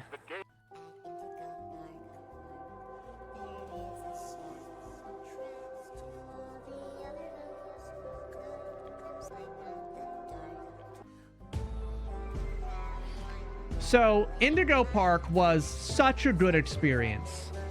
They had interesting areas, and more than just having interesting areas and atmosphere that I felt like I could get involved in, they had the characters and the lore that drove the story in a way that left you being like, wow, I actually want to know more about Rambly Raccoon.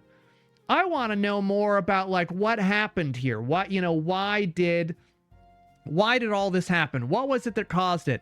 The lore that they had. I actually went through each of the things in their lore area and read about every single one of them. We collected all. We actually read and listened to all the, everything they had. And on top of that, yeah, it's free. It's free. Oh, the raccoon didn't like the lion. I don't remember what the lion's name was, but the raccoon didn't like the lion. Yeah, it's free to play, and it's smart because they got so much backing for Indigo Park Kickstarter, I assume. Yeah, they raised $300,000 to back the second chapter. I'd say that's pretty goddamn good considering if you do a Kickstarter, you just get, well, I mean, I'm sure Kickstarter takes like a percentage of this, but versus what you would get on Steam if you had charged for chapter 1, this is going to be way more money. And so again, it was smart. Like they nailed it. They even, oh man, the song at the end. There is a stark contrast to everything I know this place could be. That was lightning. Crack? Is there thunder? Nope. Oh, there it is. It's way late. That must be above the lake. Damn, that was some intense thunder. Indigo Park is a 10 out of 10. It's a really solid. You should play it. If you have not played it, play it. It's free. It literally will cost you nothing except your time.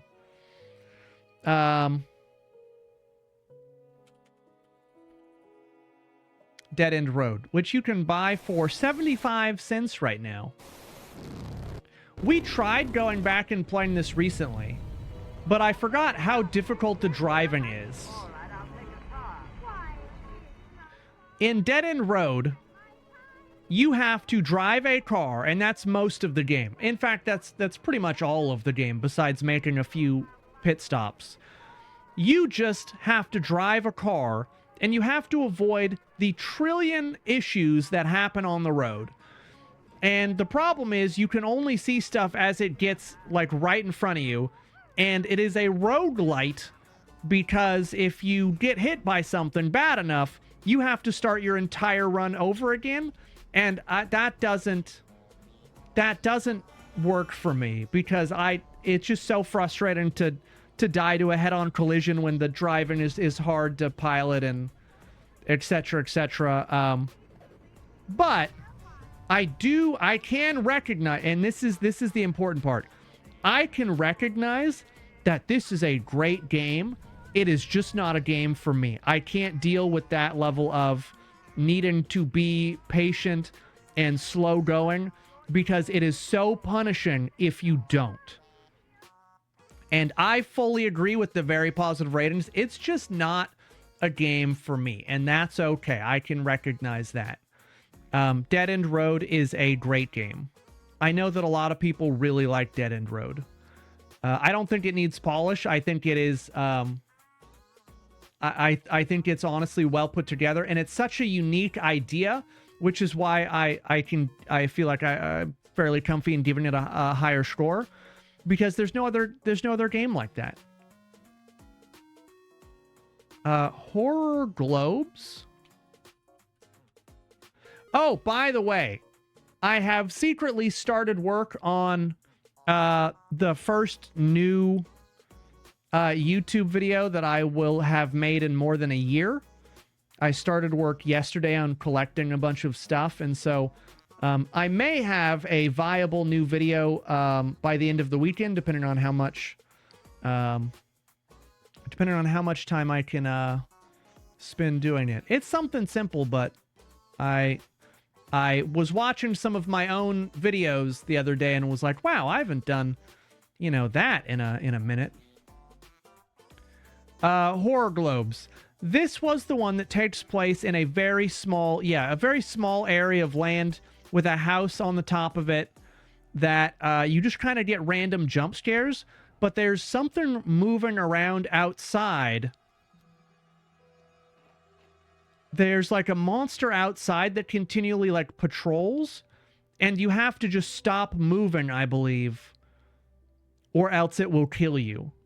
Like, you can hear it coming, and I believe you just had to sit still. Yeah, there it goes. As long as you just sat still and didn't move, the monster would go right by you. It's really no threat at all, which is fine, because not every monster has to be impossible to get away from and avoid. Right, this was like a Halloween game. Yep. Yeah, so this was just the game of, hey, we have a couple of puzzles scattered throughout this level. You can go inside the house. There's like a small shack you can go in. There's a cave. There's some outside areas. There's a couple hidden things here and there. But it was just a puzzle game with like some horror elements. It wasn't bad. It's not something that I would recommend to most people. It was a game. Or was it needs some polish but good? Nah, I think it was a game. I wouldn't say that it was good. I felt pretty neutral on it, because it didn't do anything particularly outstanding, It was a horror game. And I feel pretty good about comparing it to Witching Hour, because that's about how I feel. Miss of Aiden. This is such a good game. Your job is simple. Owner has left the city, so you can get into the house, find a trinket, and get out. That's it. You are a robber, and you need to break in to this house to steal stuff. We only have one evening to find our goal. A piece of jewelry called the Heart of Fog.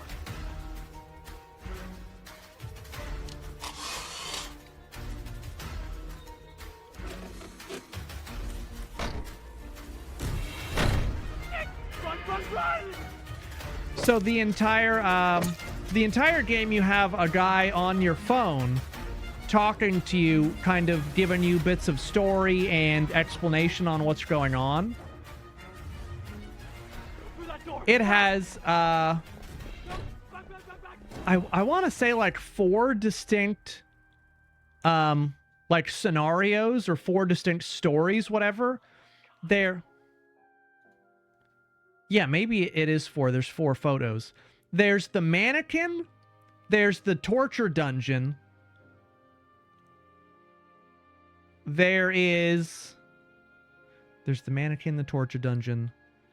The mannequin one is part of the witch area.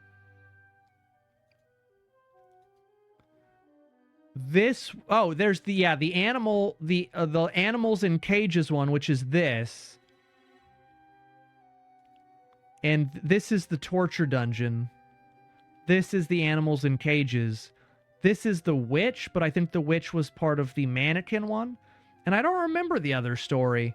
Maybe the 4th one is when you get all the rest and then you go for the true ending. Anyway, this game had an extremely well-developed story that unfolds in chunks. And so you're kind of left in the dark, but you're discovering more and more bits of the story. And it has a great turn of events. Like, as you discover what really happened, it was excellent. It was top-notch. This is a game that I would and always have recommended to anyone. I think that is an S tier, a 10 out of 10. Anyone who plays horror should play Mists of Aden. It was an extremely well done horror game. And it used to have a different name. They changed the name. I don't even remember what the original name was anymore. But I know it had a different name. Back to Chilla's art. Night Security. House on the Hill? That sounds right. Night Security. This is one of their newer-ish Chilla's art games where you play a security guard who has to lock down the building and make sure that everyone is out of their work offices and everything before the building can shut down for the night. And in Chilla's art fashion, things get scarier as you progress, and it's not, as it seems, and you get hit with jump scares and all this other stuff. The big problem with this one is, A, the story didn't make a single fucking bit of sense. And B, it left the realm of like the, hey, I'm just a regular guy doing regular kind of activities like working at a coffee shop or working at a store, right? This was working a night security job, but then the answer was like ghosts. It was like the whole place is haunted and there are ghosts and monsters, and it's just, everything is haunted, monster, spooky ghosts. And that's not typical Chilla fashion, and the game suffered because of it. We've talked so much about how if you ground your horror game in a reality that's believable, it's way more impactful, or at least the horror elements can be way more impactful because it's like, wow, this could really happen. This is a thing that could really be, be something. But Night Security, A, was just all over the place. B, was not believable. C, was just like you would be going from the building to like blood-filled corridors that it just didn't make any sense. It was ramshackle. And that makes it not a good game. It's a very much well-it-worked game. I was ready to be done with it. Not Alt F4 bad, but it was like, well, it worked. Is the best that I could do. Paranoia Place.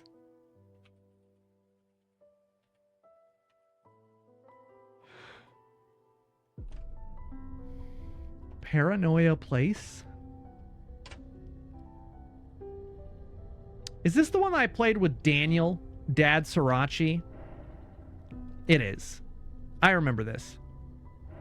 Yeah, so Paranoia Place is a co-op game for 2 people. I don't think you can play more than 2 people. Where you have a spooky monster, I think it's the doctor.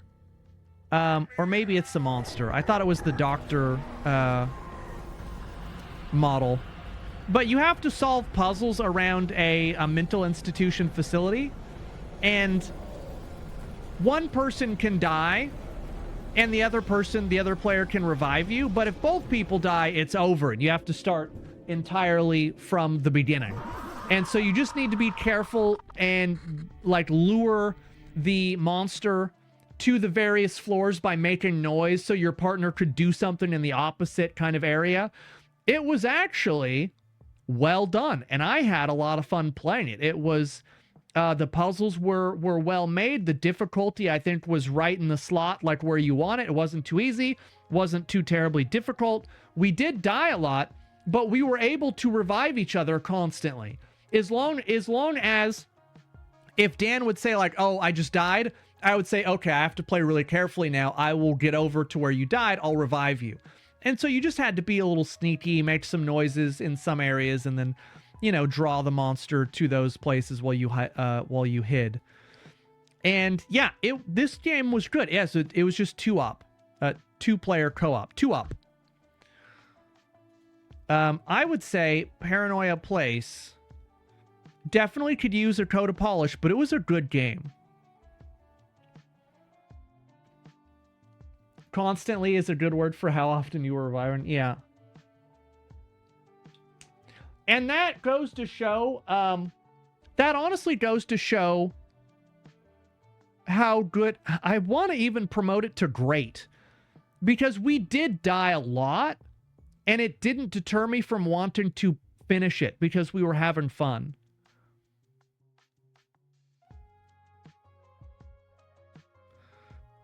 Yeah. Yeah, I'm okay with that. Ooh, Pact of Joy.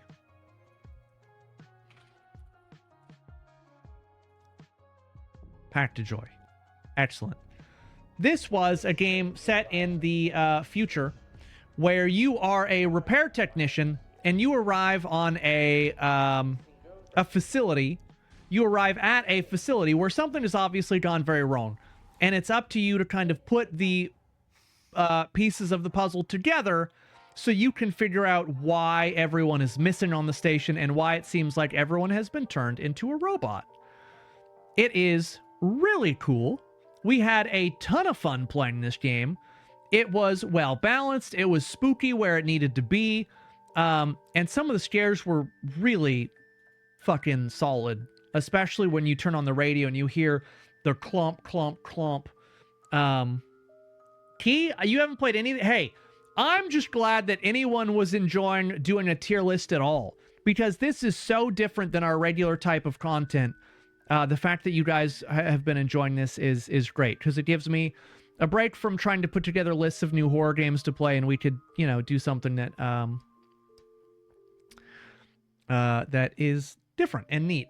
Yeah, and the dev, we did have a bet that the dev did lose. And they paid up. They gifted subs to the channel.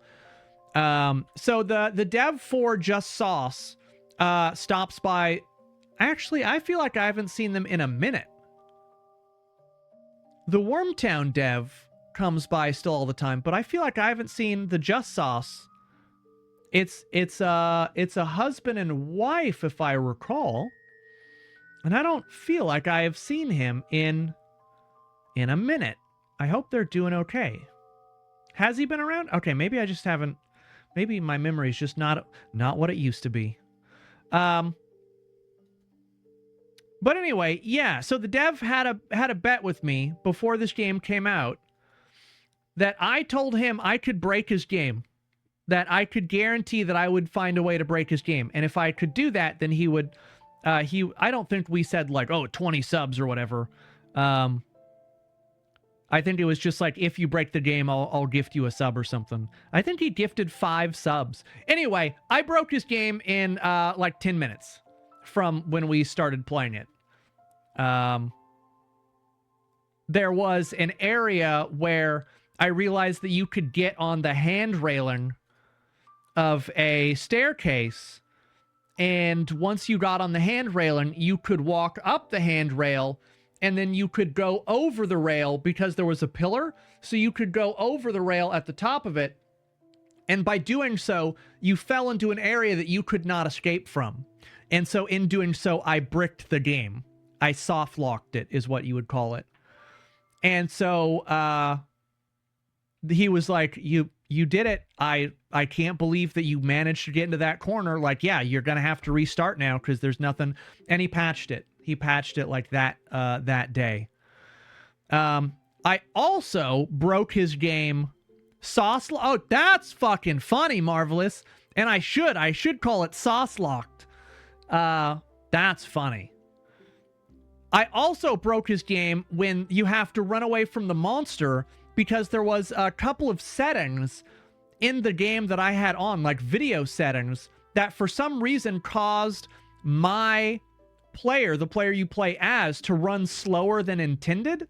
And it allowed the monster to catch us. It was like head bob or some weird setting. And so we also found that bug, which the dev had to patch right away. And the Just Sauce developer, because the studio is named Just Sauce. I know they are working on their, Gaze of Dread is their new game. Anyway, it's Just Sauce Studio. When I was playing when I was playing Pt2, Sauce was watching me play it with, I believe, his wife. And he said that they were both there.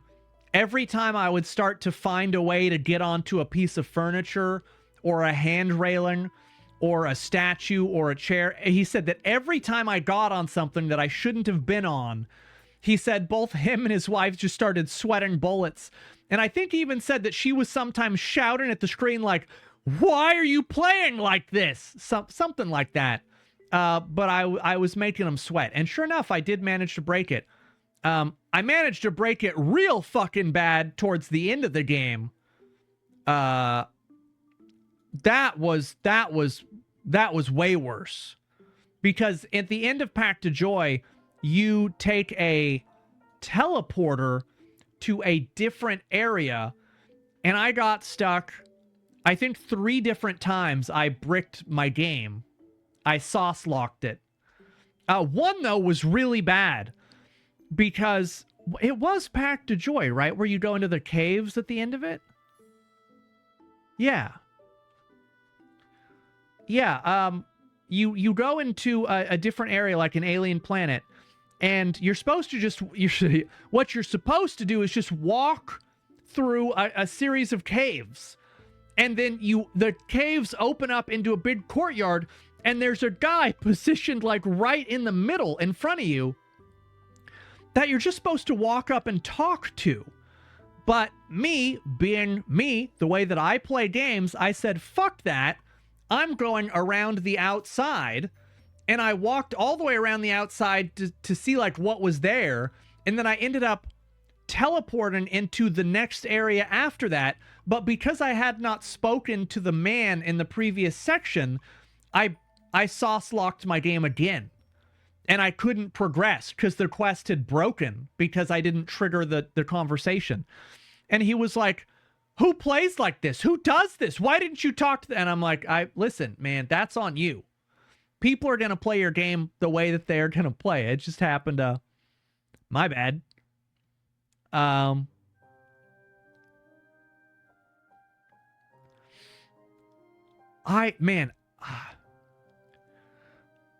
would say Pt2 was an S-tier game for what he did. For the location and the voices and all the little details that he put in. It was so unique. I would definitely say that it is an S-tier game.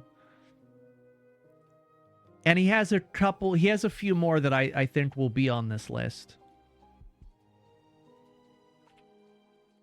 I had a great time playing it. And that's not just me saying that because he stops by. I think that he legitimately is a great developer. Duck Season. Duck Season is a very unique game. Duck Season happens basically in a single room where you put a video game cartridge into your machine and you hunt ducks. But as you hunt ducks and you play this game, weirder and weirder stuff starts to happen around your area that you're in your living room, basically.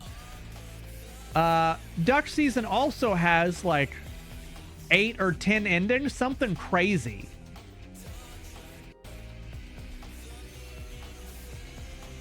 It's one of these games that I feel like breaks the fourth wall. It's a very interesting and unique concept. And there are so many secrets. There are so many little niche things that you can miss and so many different endings. It was a really cool game. We played this multiple times in order to get different endings and see all that the game had to offer. We spent a lot of time trying to just solve the crazy puzzles in it as well. That was a great game. Fireworks have started? That was yesterday. They're probably fireworks firing off right now. I just can't hear it. Hotel Greenwood.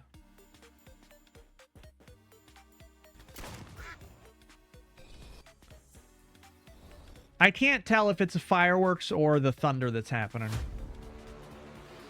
Hotel Greenwood was about the hotel, wasn't it? That much I can surmise, mainly from the title.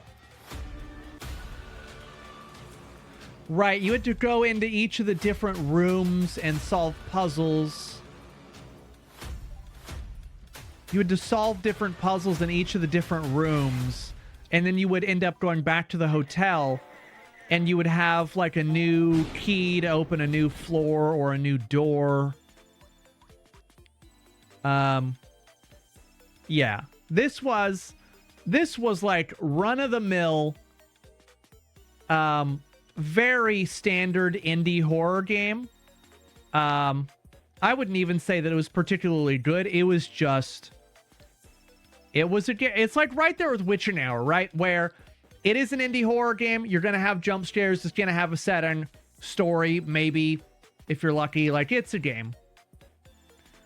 There's really not too much to say there. Paranormal Mission.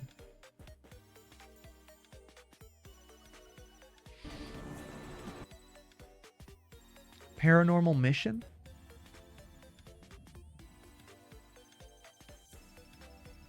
This is an Anomaly game?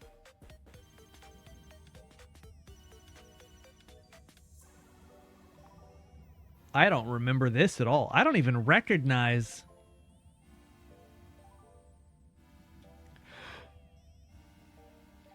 I don't recognize any of these areas. I mean, that area is familiar, but that's because that's an asset that I've seen.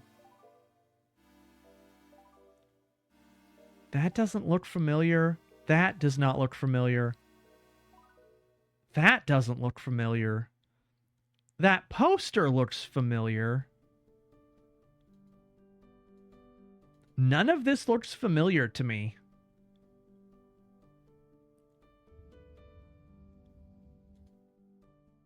Yeah, I don't remember this at all. If we played it, it was generic apparently, because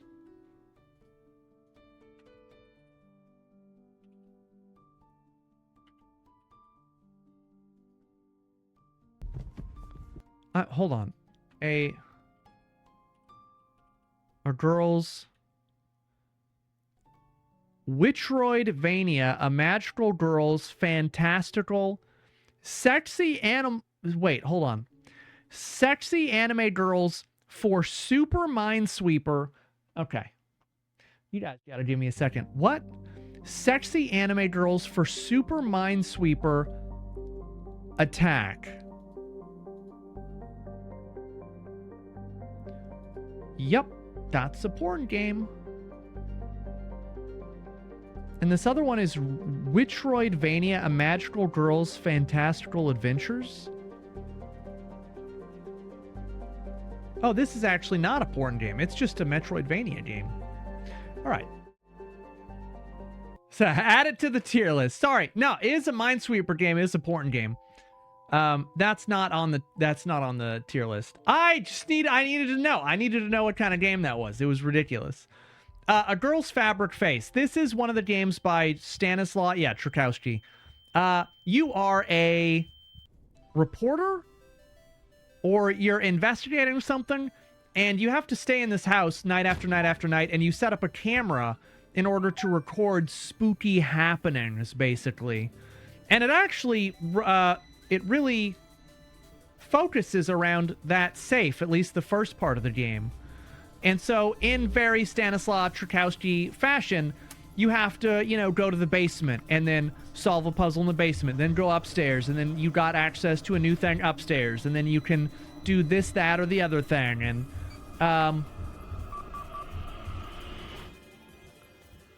it was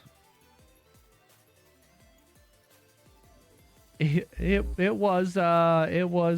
game. It was certainly a game. Something walk around the corner?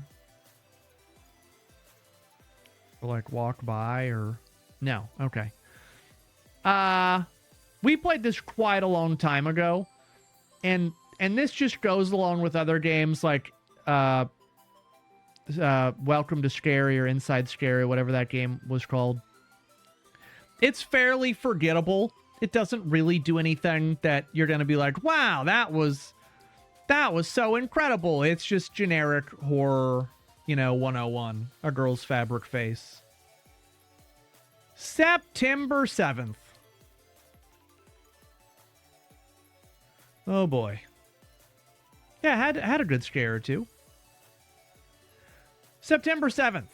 This is one of these games by Imica. Yep, Imica Games. So you can expect, if you play September 7th, you're going to play a densely jump scare full game, because that's what Imica Games does. All of Imica Games' games, you're going to be assaulted with a lot of audio stuff. A lot of in-your-face jump scares all the time. Like, you move from room to room, you're going to have a jump scare in both rooms.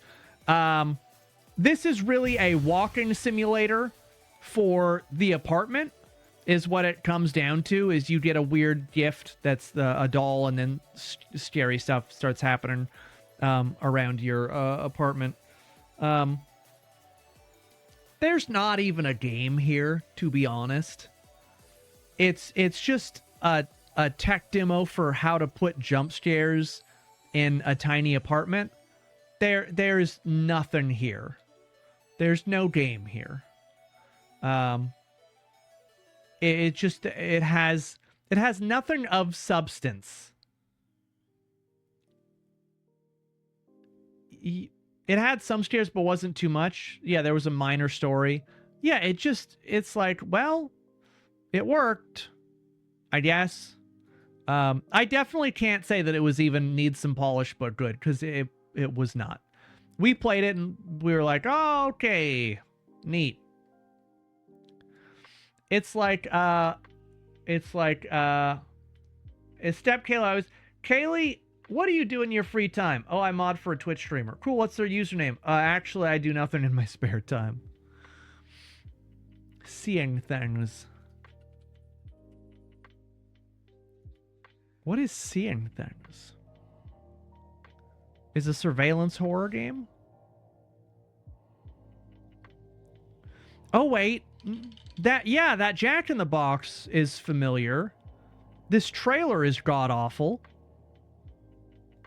Man, let's make a game trailer where the audience is trying desperately to see what our game is about, but let's just make sure that they can't actually see anything, and we describe nothing about what our game actually has going for it. Perfect. What a great idea.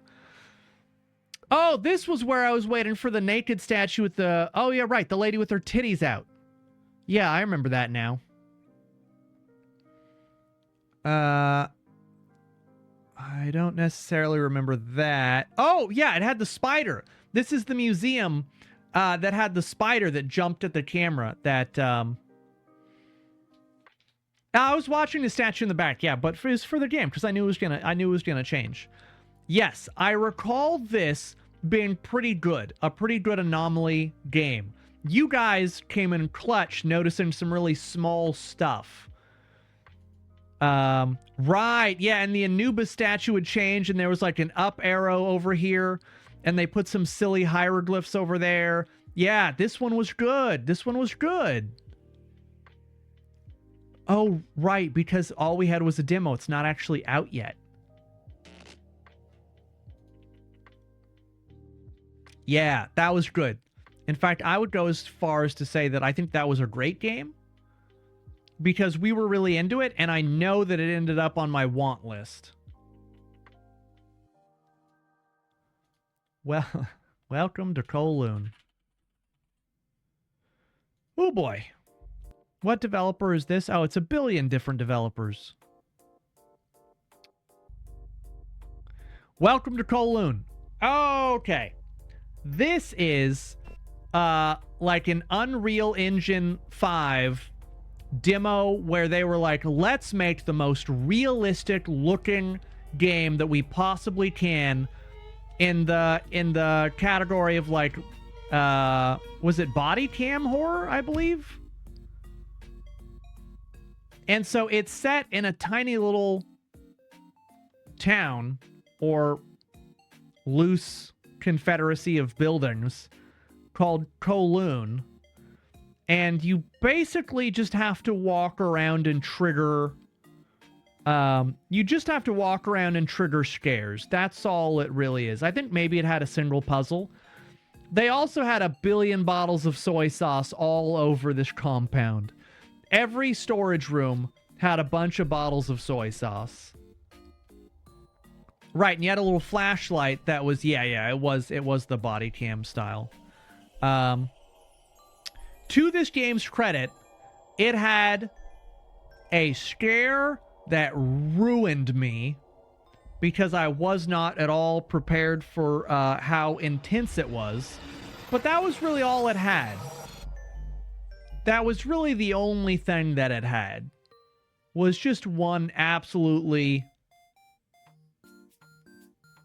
fucking just mind-meltingly scary jump scare. But otherwise, it was just a tech demo. Mistress, how you doing? Yeah, it was just a tech demo for Unreal 5's lighting. It was this is actually the jump scare.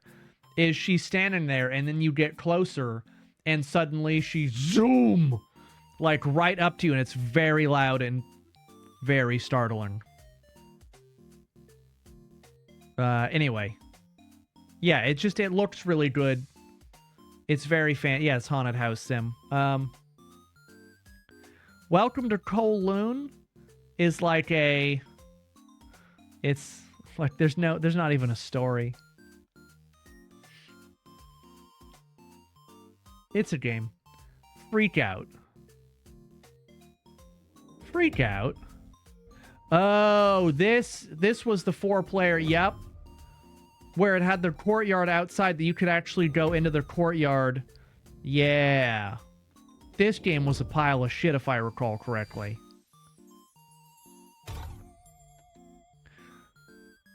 I don't remember who I played this with.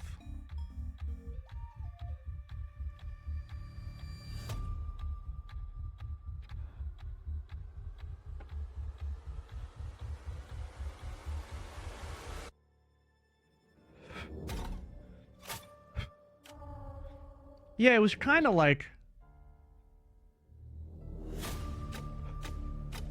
I played this with husband? Your husband?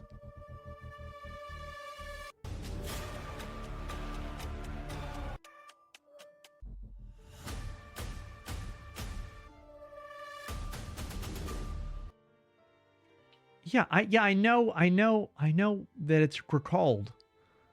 But you just said I played with husband, and I was like, are we calling someone specifically husband? Yeah, this was not good. Lunch Lady was good. This was not good. There's a reason that it has a mostly negative. I really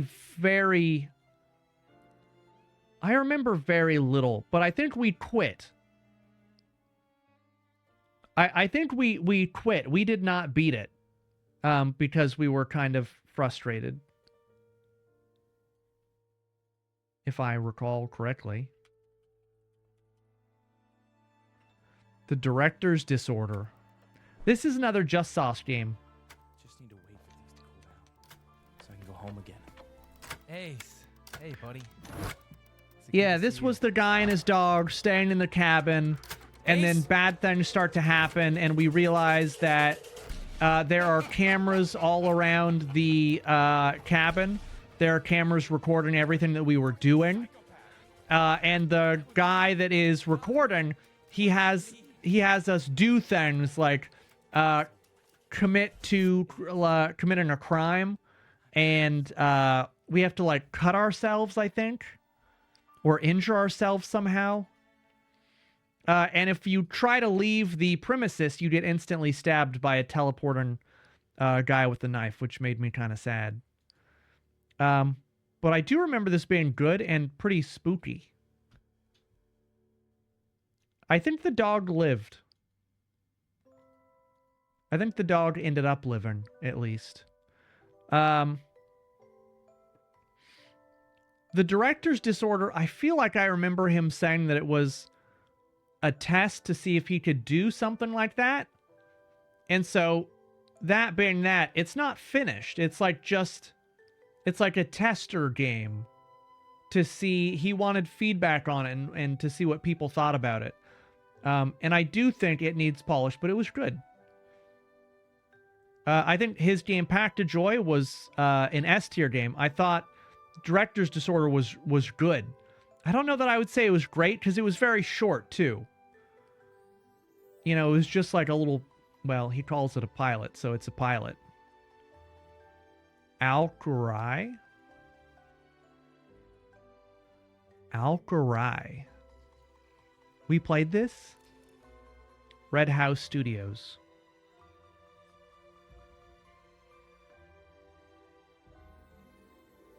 What? We played this? What the fuck?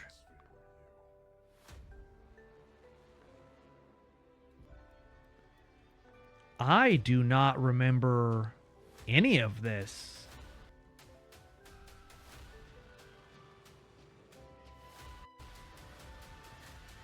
I played this? I kept dying? It broke really bad? Huh.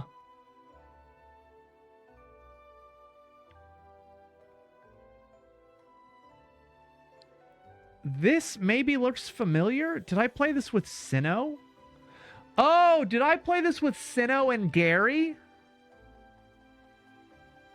Dan, Sinnoh, and Gary. Yeah. I don't think we ever made it into a castle, though. All we could do was be outside. I so extremely barely remember that. It wasn't important enough to remember.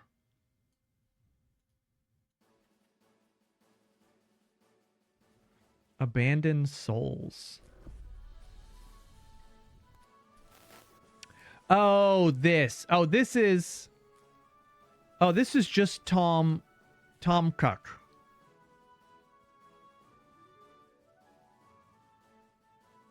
The Cursed Red Tape. Abandoned Souls. Just Tom Cook. Right. So this is, you go into an abandoned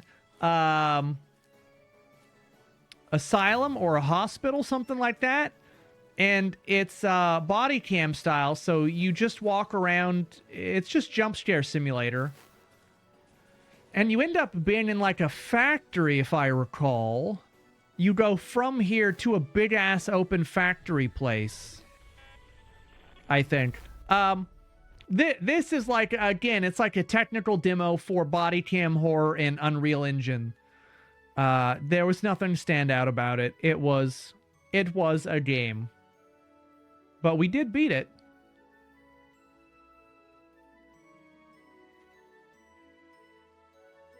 House. House. How do you... H-A-U-S. H-A-U-S. Does this game not exist on Steam, or am I just typing this extra double bad? Hausmeister. Did they take it off of Steam? No. I don't know why it didn't let me search for it. Yes. Okay. So this is, and I'm going to keep this one short. We played the demo for this, and the demo was really good. But then when the full game came out, we played that, and it sucked. But I don't remember why it sucked. I think it was, yeah, right. It's because every playthrough was different. And so our playthrough was boring. It was like, okay, you did it. And we were like, what did we do, though? Like, nothing happened. And we just beat it. And it was like, congrats. Like, you did your day job as the janitor for the, you know, for the place. And we were like, oh, okay. Great. It was like, well, that worked. Mondongo. What does that mean? One could show, what does that mean? I like that you come in here and say, you know, you have a catchphrase. I just wish I knew what it meant. Dream Logic. Hello, how you doing? I definitely remember Dream Logic because it was another one of these games with this absolutely, totally rude jump scare. Mon, don't go. Oh. It just looks like Mondongo. I kind of like that. Yeah, so this game was so odd. They had like 5 distinct locations that you had to kind of play through. There was like a pool. There was a weird outruns part. There was the pool rooms, the school, and then the part where we had to play the xylophone. Yeah, you had to fly through the clouds for a little bit. There was the parking garage in one of the sections. Yeah, that area. It was not a door. It was... They have a section. It's a Latin meme? All right. It's a Latin meme. I'll have to check it out. Marvelous. It was... You're in a section of this game where there's a bunch of doors and it's a lot of yellow carpet, but not quite like this. It's like a hallway and there's all these doors. And you end up walking down a hallway that's very narrow and there's a door at the end of it. You open the door and it's a room. It's almost like a loft room. Oh, good. Finn has provided the clip because it definitely got clipped. So you walk into this room and the only thing in the room is a xylophone. And what you realize is that the xylophone played a song. You heard a song in a different room and you're like, oh, I just have to repeat that song. So you're trying to think about the song and remember the notes and everything.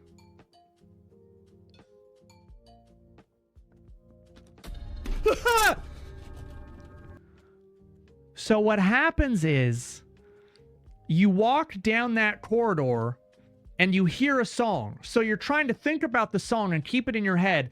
And then you walk here and you try to play it, but it doesn't work. And so you're like, fuck, what did I mess up? And so you walk back to the same door that you already had gone down. And so you just open it back up. And then there's the doodle bob in the hallway. Oh boy. And yeah, that was legitimate terror. I got up and I just took my headset up and I walked away. You want to see it again? You see, did you see the similarity? Like the hands and the fingers don't know what to do when you get that scared. It's the same thing in that John Wolfe clip. Like the fingers just don't know what to do. Anyway, yeah.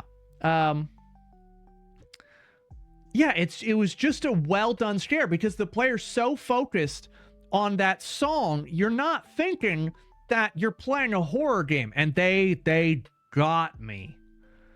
They got me. But the rest of that game was not anything special, unfortunately. It was a game. Now, I'm going to promote that to it was good. Yeah, it didn't have any other jump scares as far as I can remember. Wait, did we already do Playtown? No, that was Joyville. They're so similar, I can't even remember.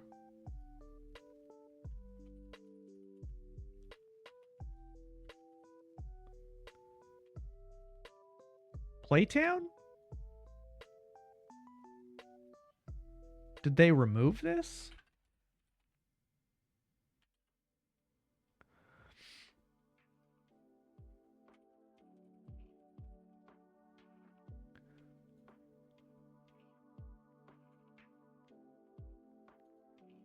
Oh, it's not on Steam anymore. Oh, that's interesting. Why? Is it because it was a huge pile of shit?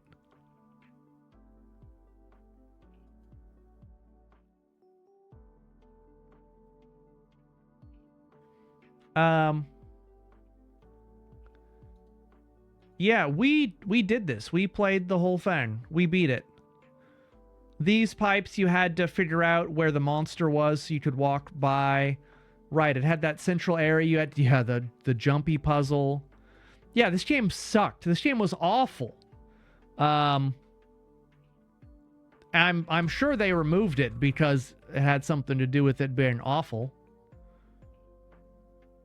And then we played their game Circus of Tim Tim. That was at least better. People liked that one. Playtown was not good.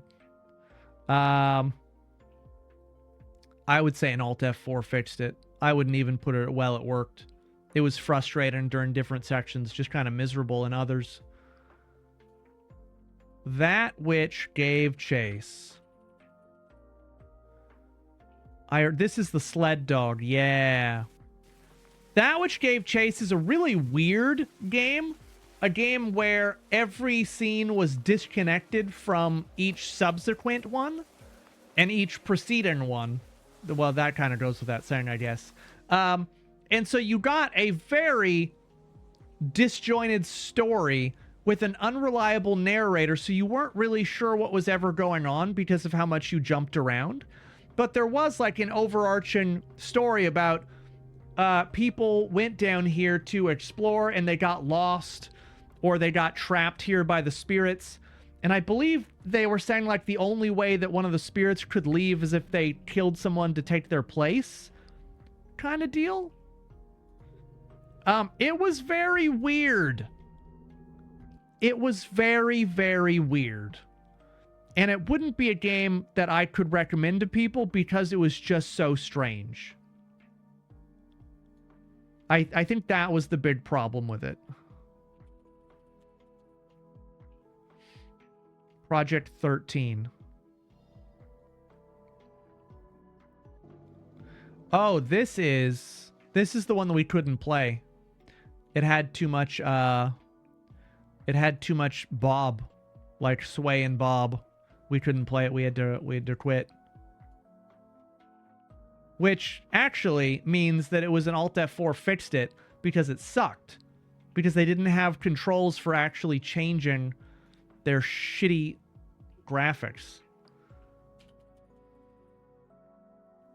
Detention was right. Red Candle Games. This was the side scroller that was all papery. Yeah. This game was cool as fuck. Yeah, so this was the horror game that was like 2D horror almost. where it takes place in the school grounds during multiple times. And the story, I believe, was that this was just before the war was happening. And so a teacher has banned book materials, I believe it was, that they were bringing onto the school campus. And then a student reported the teacher because that teacher had an affair and, like, spurned us, I think. And then so we got revenge by reporting them to the authorities, I think was the story. But yeah, it was really solid mechanically. It was a really cool way to do it, like this 2D kind of side-scrollery style. It was a very good game. Yeah, I think our character was involved with a teacher, and then they decided to stop the affair with us, and then we got anyway. Yeah, Detention was a great game. I don't know that I would say it was a game of the year game, but it was great. It was really yeah, it's like no, I wouldn't say it's an S tier. I would say it is a great game. Which makes me want to move Angel's Cove down to needs some polish, but it was good. Because I don't think Angel's Cove was great, necessarily. Now that I have more things ranked up here, I feel like I got to make that change. Yeah, I'm okay with that for now. Inanaki Tunnel's probably going to be quick because that was a short game and that was a long time. Yeah, this is another Chilla's Art game. The Inanaki Tunnel game by Chilla's Art was really short. Basically, you just walk into a drainage. It's not a pipe. It's like a drainage canal or drainage whatever. And oh wow, that's the whole video that they have. And you just walk around this drainage area until you leave the drainage area, and then you find a couple of items here and there. And then maybe it takes you out to a shrine at one point. But there's very little. Yeah, you go to a shrine at the end. And then you have to solve the puzzle with the graves. You gave me a top hat. Yeah, it was not. It's not one of their good ones. It's not one of their good ones. That's definitely an It's a game. I'm sorry, Chilla's Art. Just not all your games work out great. That's Not My Neighbor's not on.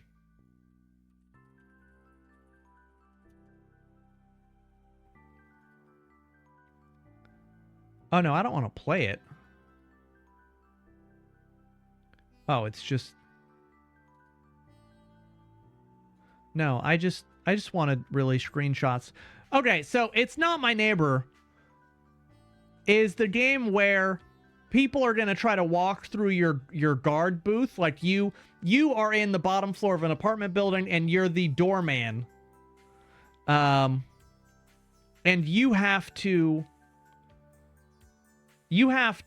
check to make sure that the people who are trying to come into the apartment are the real owners of those apartment rooms. And so you have to basically check like their photo against their ID, make sure the numbers all match, make sure there's no one already in their apartment. And the biggest thing is just you have to always make sure that their picture on your official copy of their ID and their actual person match, because they could have like a different color eyes or a different facial feature, and you need to make sure you see those, because if it's not the right person, you lose. Yeah. That's Not My Neighbor. I actually, and this could be a little controversial.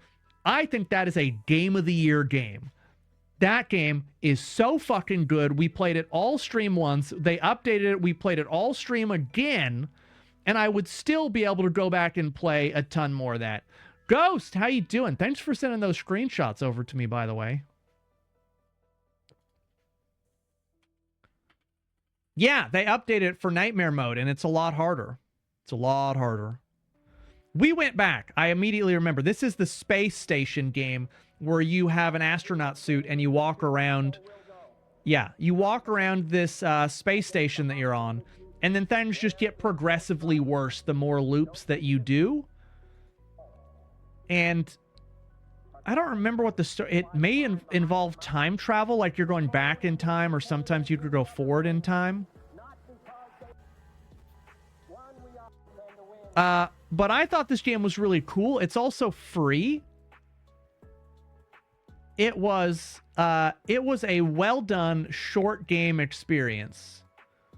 I don't think it's a game of the year kind of game, but I thought it was a great game. Luckily, there's a person who offered me to help making the game. He makes music. Hey, that's rad.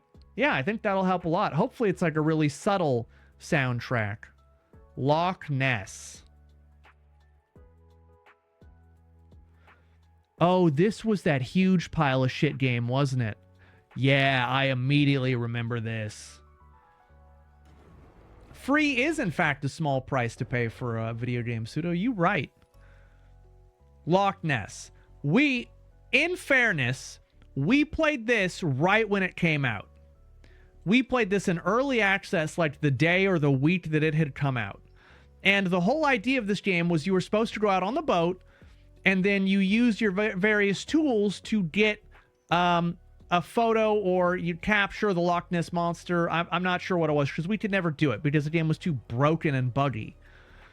And yeah, this game was a giant turd.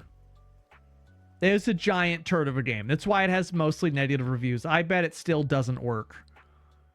When was the last time it had an update? Did they abandon it? I think they abandoned it. Yeah, this came out in 2021, and there's not a single... Let's see, is there anything...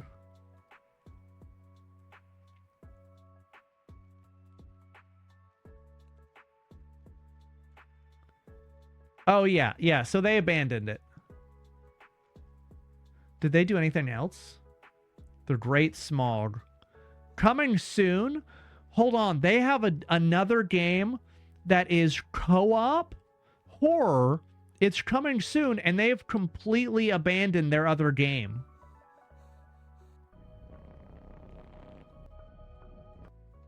Oh, buddy.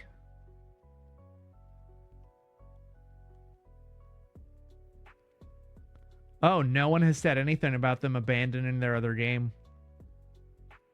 That makes me hate it even more. But it was a giant pile of shit. And I can't even put it in the well, it worked category because it didn't work. It was beyond broken. Everything about that game was broken. Stigmatized Property. Another Chilla's Art game. This one was one of the shorter ones. You basically rent an apartment, and you find out that the apartment that you started renting is actually crazy haunted, and no one should live there because anyone who lives there dies. And it's a short Chilla's Art. I said Killa because fuck that guy. It's a short Chilla's Art experience. It was surprisingly spooky for a short game. I will give them that. And I think it was good. There's not much to say about it. It was just a good Chilla's Art game. Not a whole lot happened. Yeah, but how much was the rent though? I want to play Killa's Art games. Yeah, but he'd actually have to apply himself to something, and Killa's not the kind of guy who applies himself. He likes to just let opportunities come to him, and then he drops the ball every single time. That's kind of more his MO. The Ghost Train. This is apparently another Chilla's Art game. And we played this? We must have played this a long time ago. I vaguely remember the train station.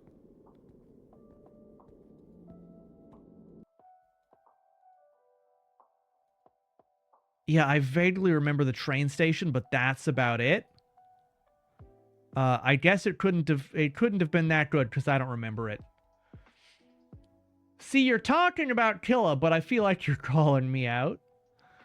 Flo, you're successful. You seem like you have a real people kind of a job, and you seem like you're devoted to things. I mean, Killa, he's a free spirit, and he really just needs to not be like he needs to, you know, buckle down and you know, just fix everything about his life in general, just fix everything about his life. 8 a.m. This was right. This one took a neat twist. You had to check every camera, and all you had to do was report whether there was a problem or not. It wasn't that you needed to find individual things. You just had to say whether this hour of cameras was correct or not correct. This game was short. I think we beat it in a very short amount of time. And then that was it. Like, there was nothing really else to do. And so I would say needs some polish, but it was good. Yeah, I think everyone found something. Room 13. That was too many O's. Room 13. All right, we're definitely getting into stuff now that... Oh. Right, this was when we were playing all of those Spot the Anomaly games. How do you even make this your trailer? Is it just you running down the same hallway a million times? Yeah. I don't think this game had anything particularly good to it. It was a game. I think we played it and that was it. Should I change my username? I mean, if you want to. This is a ghost. This is the one that we looked at yesterday because I'd completely forgotten about it. Yeah, this is the really, really advanced ghost hunting game that I played for a couple of hours and had to just move on because this was like you had to take a master's course in the game in order to figure out how to play it. And so for that, I would rate that well, it worked. It wasn't so bad that I would say Alt F4 fixed it, but it was like it did work, so congrats to them, but beyond that, no. Mango, hi there. I wish you'd get a master's in ghost hunting. No, because you're gonna be an important doctor person. The Trench. We're getting into stuff that I don't remember at all.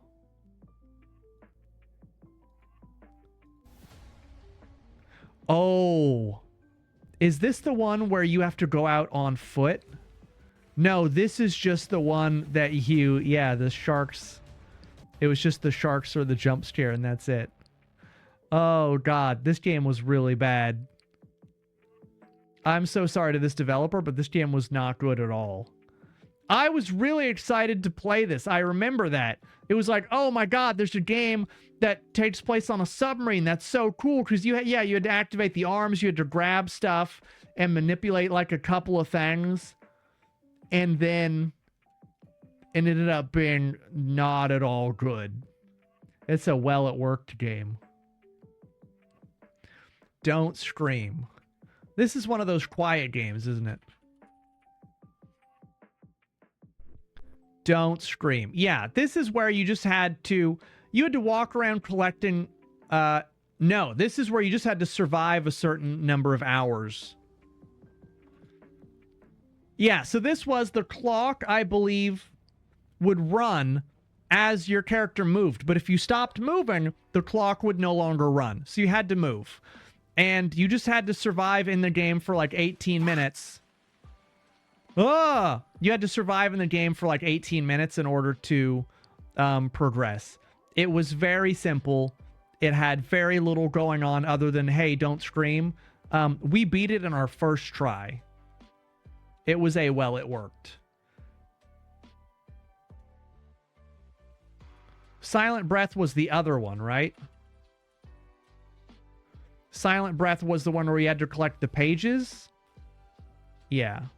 So then someone else was like, hey, what if I made a hyper realistic body cam one? And then we got Silent Breath, where you need to collect 7 pages or 7 missing flyers for missing children flyers, something like that. But it's the same idea where you can't make a lot of noise. If you make a lot of noise, you fail you can, like, your camera breaks. And maybe you can make like 3 noises. 3 noise is all you're allowed. And then your camera breaks and you lose. But at least it's not an instant death. Yeah, basically Slenderman notes. Silent Breath at least was a game. I would rate Silent Breath better than Don't Scream. There's a new job that you can apply for. The job is the person hanging random posters in the spooky woods. Yeah, it did. It had a couple monsters that you had to deal with in different ways. That is true. You're right on the money today, Pseudo. The Great Below. What is this?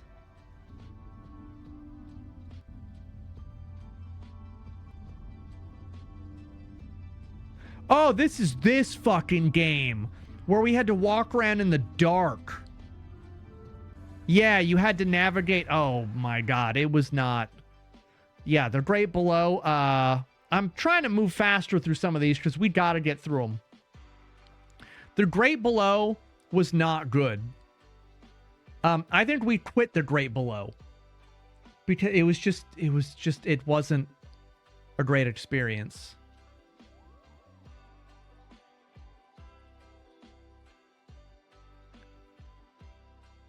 No. Cleanie's Windows Service. This is not on Steam. We played this on itch.io. It did. It fell greatly below. Crab? Hey, congrats, Crab. Cleanie's Windows Service was a short, like, 10-minute game, 15-minute maybe, where you had to clean windows for this property. But then, of course, it's a horror game, right? So they have some unique ways to scare the player. This was actually a great example of a game that had a thread that you could follow from start to finish that developed a story in a really interesting way. And I would actually say that Cleanie's Windows Service was a great game. Even though it was only like 10 minutes, I thought they nailed it. Again, start to finish. Like, you could follow the beats. And so, yeah, it just was what it was. Silent Scream. I don't remember.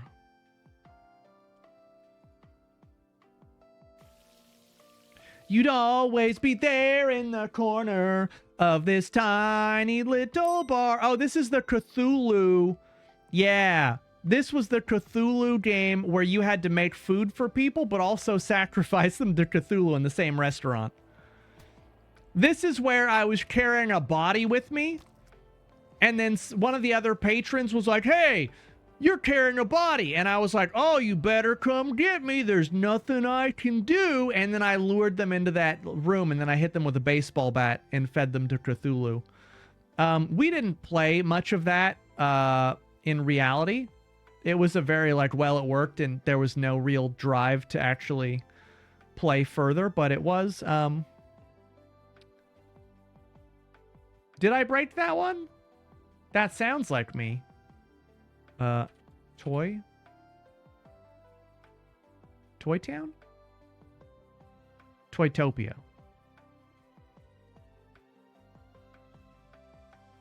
Toytopia?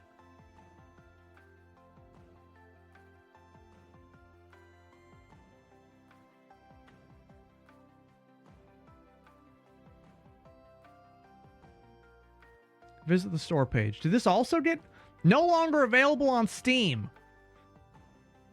Which one was this? Did we play this?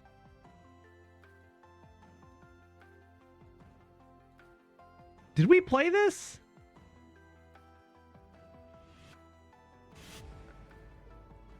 I don't...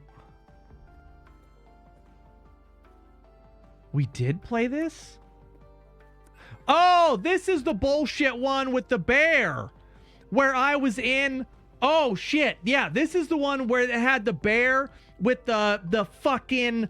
the rail car, and I had to somehow survive because the bear would teleport out of the different corridors, and I had to flash it with the camera. This fucking game sucks dick. Holy shit, Toytopia. If there was a category that I could put a game worse than Alt F4 fixed it, Toytopia would single-handedly be there. Fuck that game. All right, I feel better now that I got that out of my system.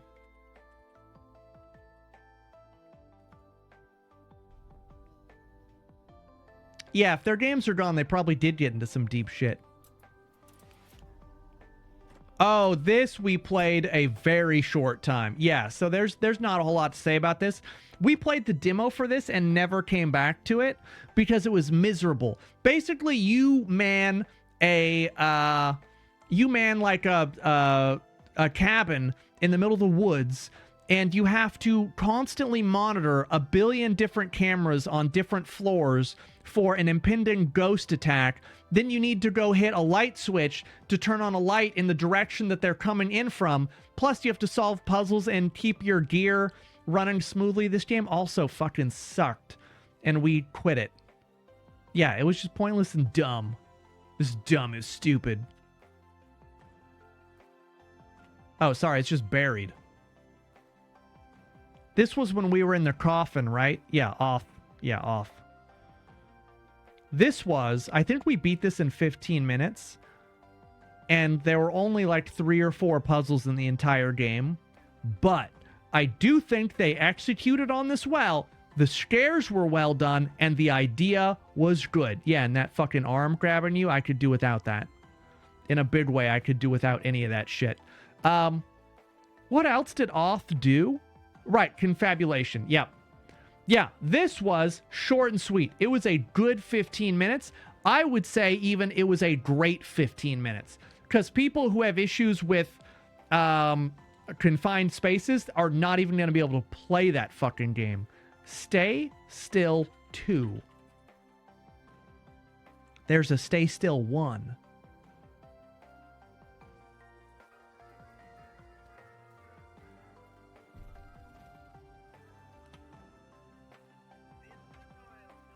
Stay Still 2. Did we played this? I'm waiting for something that actually reminds me of the game.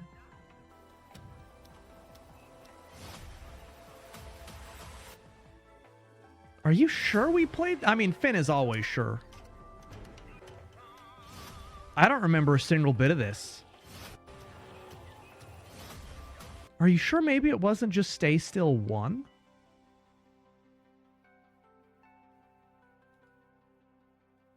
You remember?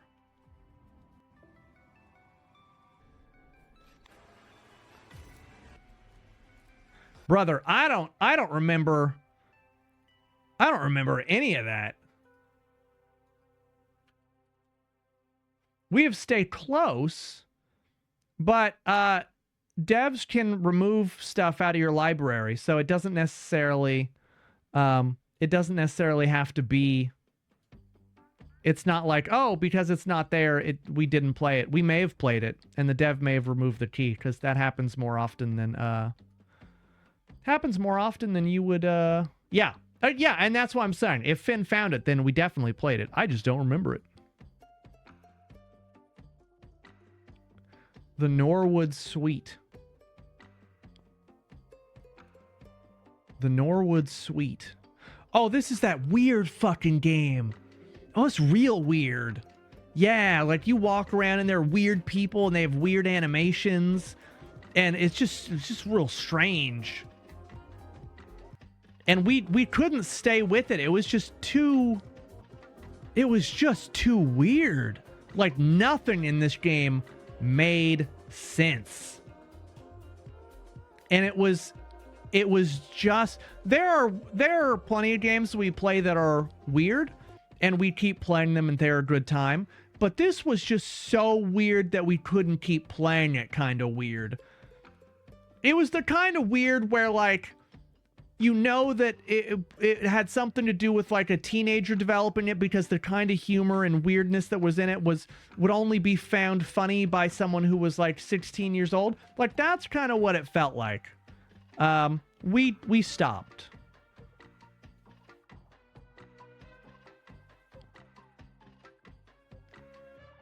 Sinking iron? Right. Yeah, it's not on Steam. I don't know why they didn't put it on Steam, because that game would do awesome on Steam. Sinking Iron. This was the inspired by Iron Lung game that we played semi-recently. Again, I don't know why they don't put these on Steam. There has to be a reason. Where basically this is slightly different. You have to hammer out, issues that happen in the sub. You have to keep the sub basically alive. You have a lot more to do than Iron Lung, and they made it kind of a single room survival instead of like a puzzle exploration game. And so Sinking Iron, I would say, was good for what it set out to do. It was not great. It was good. Rental.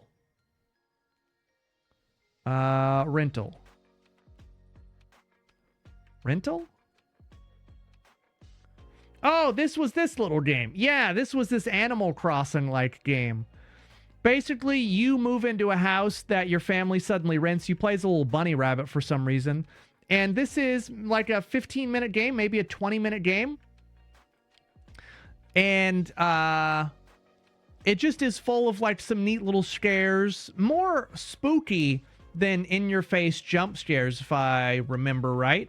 And I think it also had 2 endings and just a couple of achievements. And it's free. So, like, it was a good game. I can't be mad at that one. Especially, again, being free. Can't be mad. 30-minute nightmare. Is this...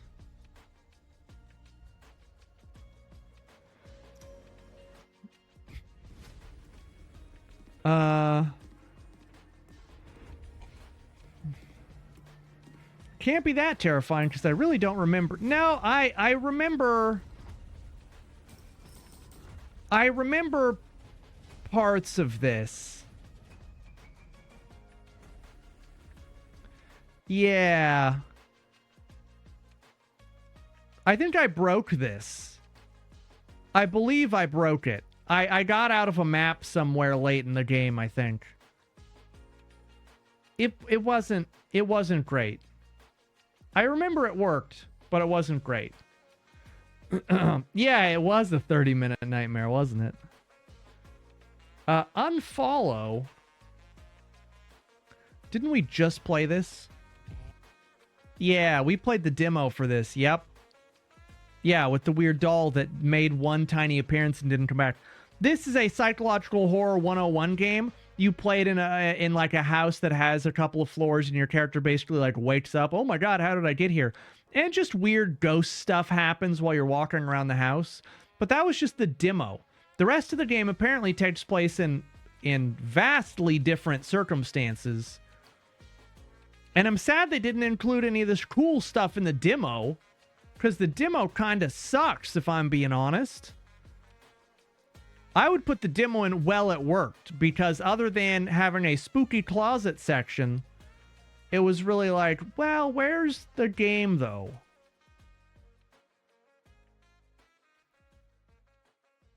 The Doll. I remember what game The Doll is. Yep. So this was a short visual novel. I think we beat this in 10 minutes or so. It's about a girl, I'm not sure if she buys a doll or she gets a doll delivered randomly. But basically the more that she like brushes the doll's hair and the more that she like spends time with the doll, it becomes a real, it's like a demon that slowly possesses her, I think. But yeah, it ended up being good. It was not a bad game. It's just kind of weird and short. But the doll And again, it was a visual novel, which was definitely different. I would say it was good. I would say it was good. Circus of Tim Tim we looked at earlier. This was by that same Mascot Bro studio. This was us walking around the circus, and we needed to collect like 6 or 7 different things. And the entire time, there were a couple of enemies wandering around, as well as we would get hit with constant jump scares that just would randomly, it wouldn't be triggered by like a monster. It was just sometimes every like, I don't know, 15 or 20 seconds, a jump scare would happen for no reason. And you had to use your little scanner to find maybe photos or pages of paper or something. Anyway, yeah, you just had to locate like a certain number of pages of stuff, and then you won. It was a game. It wasn't, I wouldn't say it was good. It was a game. Lancaster Leak Call Center. Crisis at the Call Center. This was the one where the FBI or the SCP Foundation was watching this call center through their cameras. Right, yes, entity present. And so it's basically the story of someone who works the late night shift at a call center, and then stuff starts happening. But the way that they do the story in this game, I thought was really, really smart, because the way they do it is it'll be like a debrief from the SCP Foundation. They'll be like, okay, we're going to tell you about day 3 of this particular entity. And on day 3, and the tape will say like, the entity kept its distance, but kept, messing with the people at the phone center. And then you would play that episode out being the person that was on the tape. And so then, you get to a tape where it's like, this is the day that the entity killed absolutely everyone in the crisis facility. And then you had to play through the night. Then you started, and it's like, okay, you got to take out the garbage. And you're like, but we're all going to die. Like, we're all going to die. Like, how's it? And so it just, the way they framed the game was really cool. And in fact, all of the Lancaster Leak games were, I would say, great games. Baby in Yellow.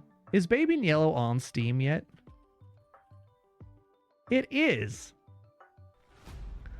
Baby in Yellow. We had such a great time playing this one. The world's best babysitter, Sonicat. You're given a child that you... Oh, wait. They added a bunch. I don't recognize that at all. We're going to have to play it. The Baby in Yellow is a game where you have to babysit a baby in yellow. And it seems really straightforward and easy, except for the fact that the baby in yellow is a fucking little demonic hell child that is quite literally, I believe, an elder god in the body of a small child wearing yellow. It's just this kid deserves all of the bad things that are coming to him. Look at him. He's so fucking scary and his eyes are red. Anyway, we flushed the baby down the toilet. We threw it down the trash chute. We put it in the oven. There was all sorts of fun stuff that we did to the baby. The Baby in Yellow has had a million updates across, starting from itch.io to Steam now. And Baby in Yellow is easily an S-tier Game of the Year game. It's hysterical. It's very funny. It's horror. Everything about it is well done. What up, Get Color? There's a Goosebump book with that same plot. The Babysitter. Wasn't it like the slime and the babysitter, babysitter I ate monster slime? Was that the one? Paranormal Records.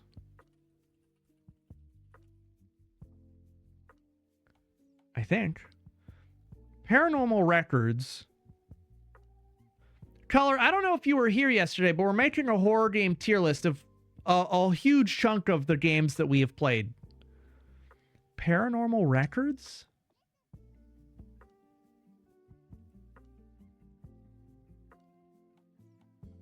Oh, this is one that we tried playing, but it was like buggy and I couldn't figure out how to progress. Hey, Color, thanks for the gift sub, man. That's awfully kind of you. Yeah, I believe this one was bad because we couldn't even play it. We couldn't progress. We tried playing it and we got stuck somewhere and eventually just threw our hands up and was like, I don't have time to keep trying to do this, so we just quit. Put Wormtown in S tier. This is a bribe. Color, I would put Wormtown in the S tier even without a bribe because you made a genuinely incredible game.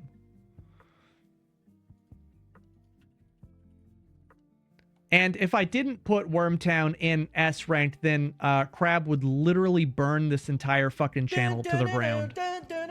Wormtown, I love Wormtown. Wait. Oh, Steamboat Willie must not be on Steam. Because Steamboat Willie is a Mickey Mouse themed horror game where you have to walk through a forest and you have to collect crates to load on to a ship to escape. And it was very short. And it was a very it's a game. We were glad that we did it, but that was about it.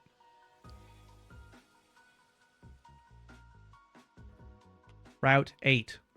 We're almost done. We are almost through this. Route 8. Oh, this was this shitty anomaly game. Yeah. So Route 8 takes place instead of a looping hallway, you're in a car. And you just have to drive repeatedly down this road. And then if there are anomalies, you take one path. If there are no anomalies, you take a different path. And the problem was, every single anomaly in this game was like a super obvious, there's an anomaly here. Because it would be like a giant monster in the middle of the street. Or like this, a giant, pair of headlights coming straight toward you. Like, it was not ever subtle. It was just like, we beat it and we're like, yep, that was not hard. I would give that a well, it worked. I would burn this place to the ground, so help me, yeah. What's your favorite Goosebump book/episode? Say cheese and die. Lancaster leak. O'Brien State Park. So my rating on all of these is pretty much going to be the same. This one you played in first person instead of third, but it's the same thing. You're being debriefed as an SCP agent, but not SCP. And so they tell you what happens in the story. This was the last tape we had of this hiker before the entity got him. And then you have to play through it. All of the Lancaster Elite games, I think, are well done. They're also free.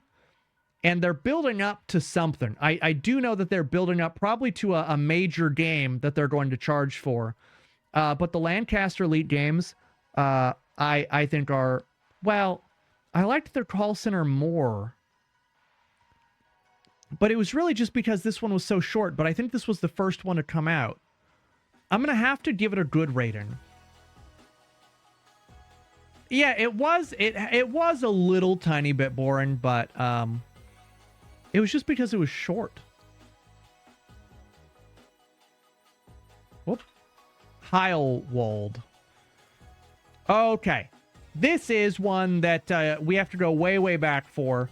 That we played quite a long time ago. So most of you were not here for this. This game is fucking amazing. The Heilwald loophole.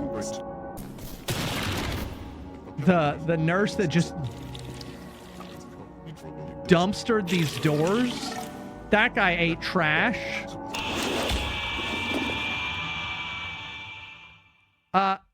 You hated this? I really liked this game.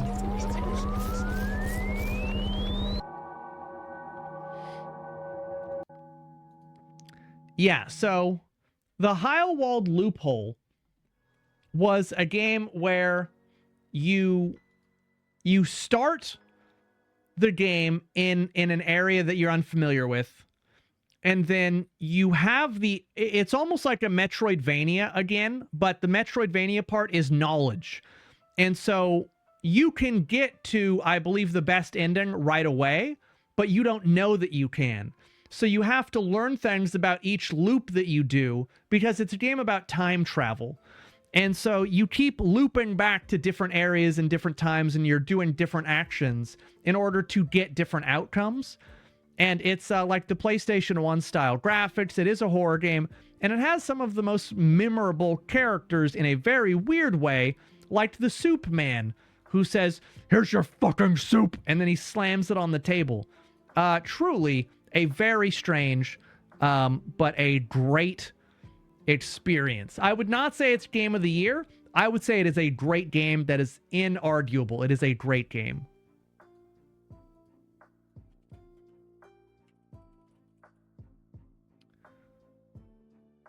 Okay, hold on.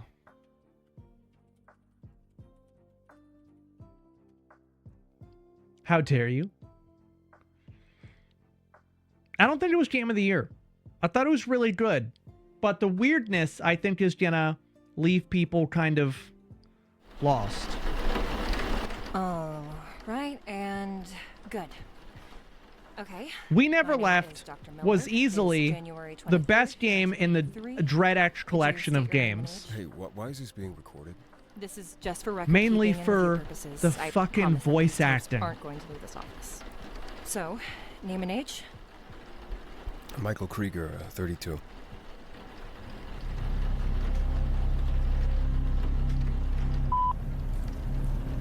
Hello, this is William, and you don't know me, but your cousin Michael works for me at Claustra Studios, and he has not shown up to work at all this week, and nobody in the office has heard from him. So, of course, I stopped by his house to see if he was okay, and his car was in the driveway, and I swear I thought I saw someone walk by the attic window, but nobody answered the door. But I did find a note on the door, which is why I'm calling you. And it just has your name, number, and a message that says, "Finish the game." You know, Michael's known around the office for being a little bit off, but this is strange, like really strange even for him. So, you know, I hope you know what this all means. And of course, I hope Michael is okay, but we really need to get in touch with him. I'm not going to play the whole rest of the trailer because we got to keep moving. But We Never Left takes place in a single house. It is a very small house. You go there as the guy's brother or friend or something, and you have to put together what happened because the guy, Michael, I think he said, has gone missing. And you have in the house all these little tapes of his therapy sessions, basically. They are voice acted phenomenally. They are voice acted in a way that would rival Hollywood movies, I think. It was flawless. And basically you find a game cartridge and you start playing the game, and then bad things start happening around you, and then it culminates in one of the best endings to a horror game that I've seen in quite a long time, where you know, you're playing the game and it just gets worse and worse and worse, and it's so good. This is easily We Never Left is a 10 out of 10 game of the year. I would recommend that game to anyone who wants to play really good horror games. Scanner Somber. You all know where this game is going in the recommendations, but if you don't know anything about Scanner Somber, basically it is a game where you have a handheld scanner, and this thing paints the walls. Hi, Hip Hop, how you doing? And this device paints the walls because you're in a pitch black cave. And so basically you have to scan as you go, and it remembers, you know, what you scanned, so then you can navigate the cave, because you don't know what's in front of you until you scan it.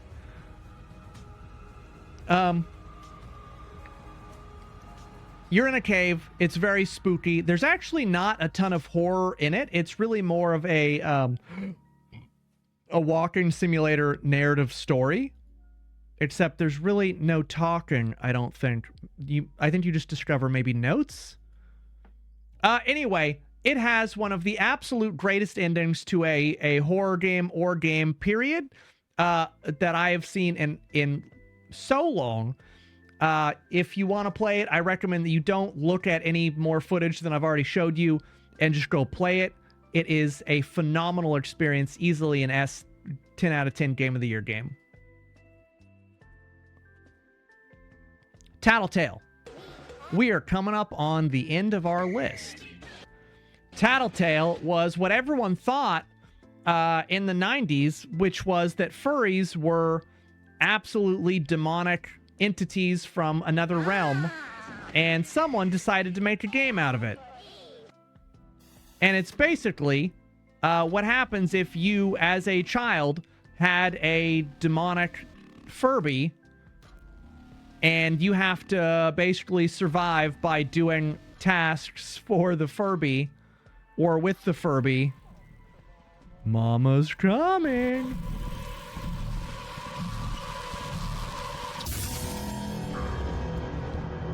Mama scary. Mama's scary. Yeah, so the Furbies had a bunch of voice lines.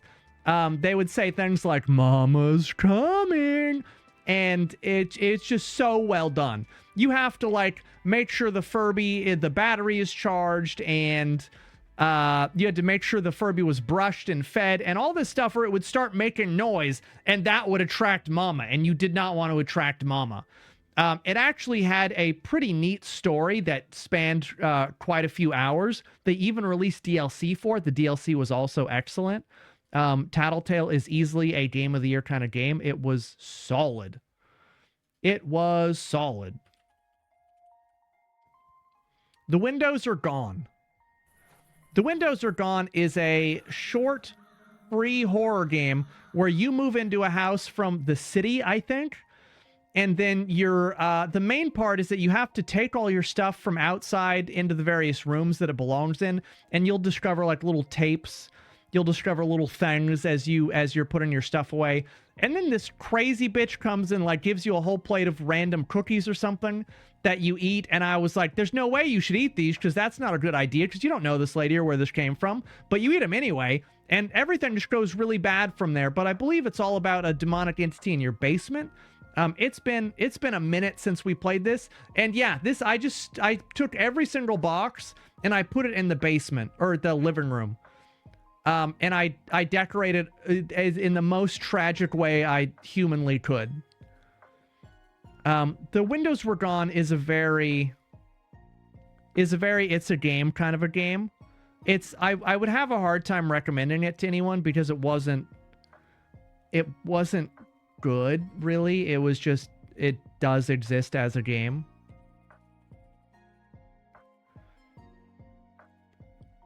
Oh boy. Return of the Obra Dinn. This is not a horror game, but it made the list anyway, and I'm happy to give it a rating because of how fucking excellent this game is.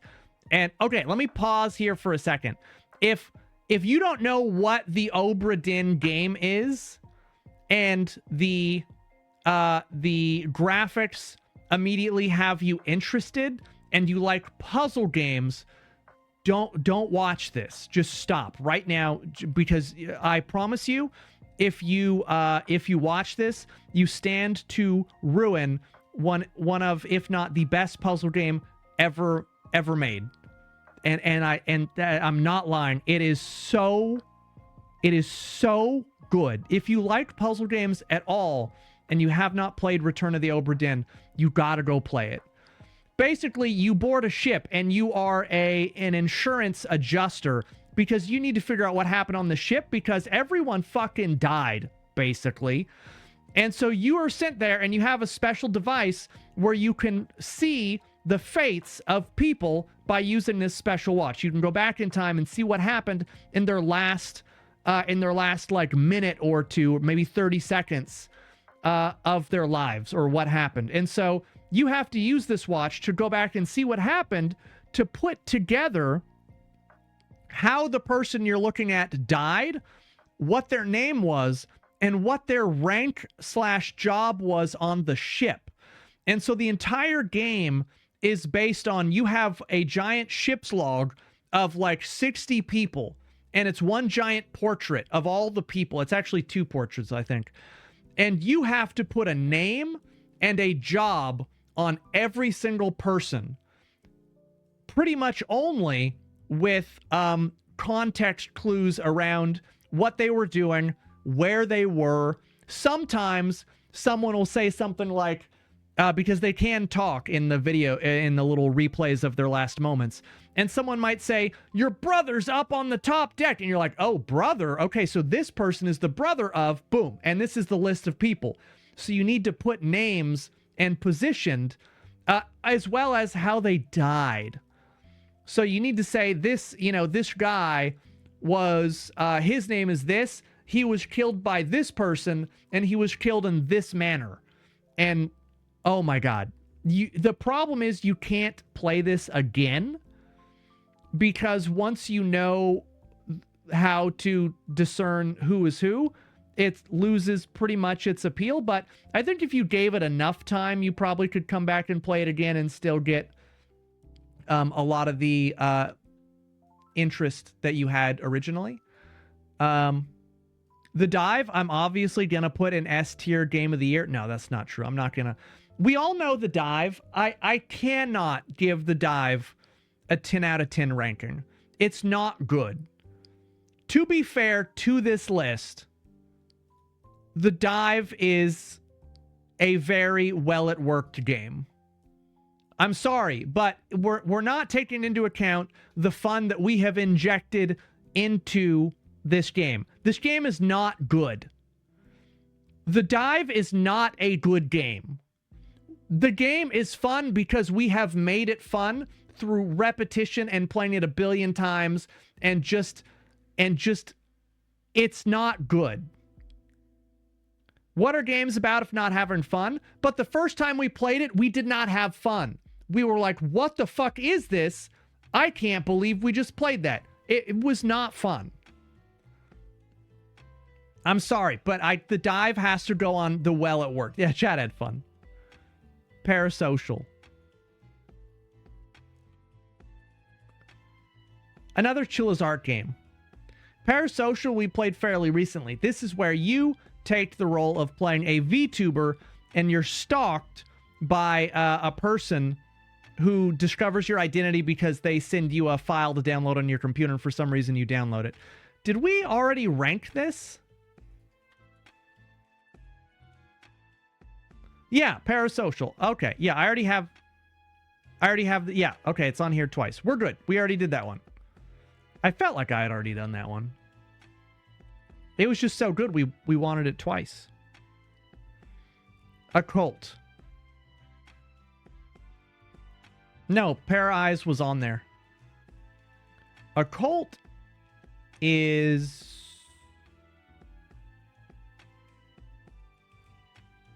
Occult is... I feel like I would remember this. Okay, I don't remember this at all. And this definitely seems like the kind of game that you would not forget.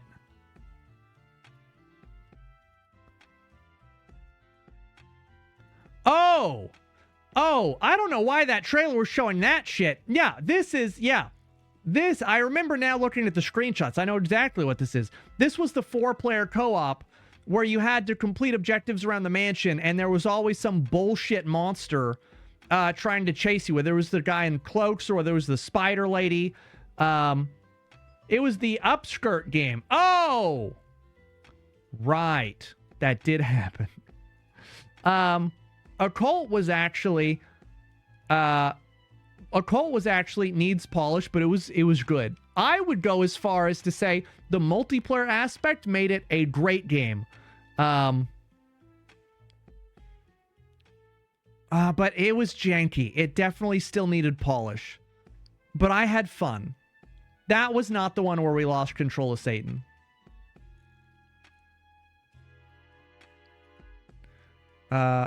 Wait, what did I just... Anatomy of Fear. Oh, yeah.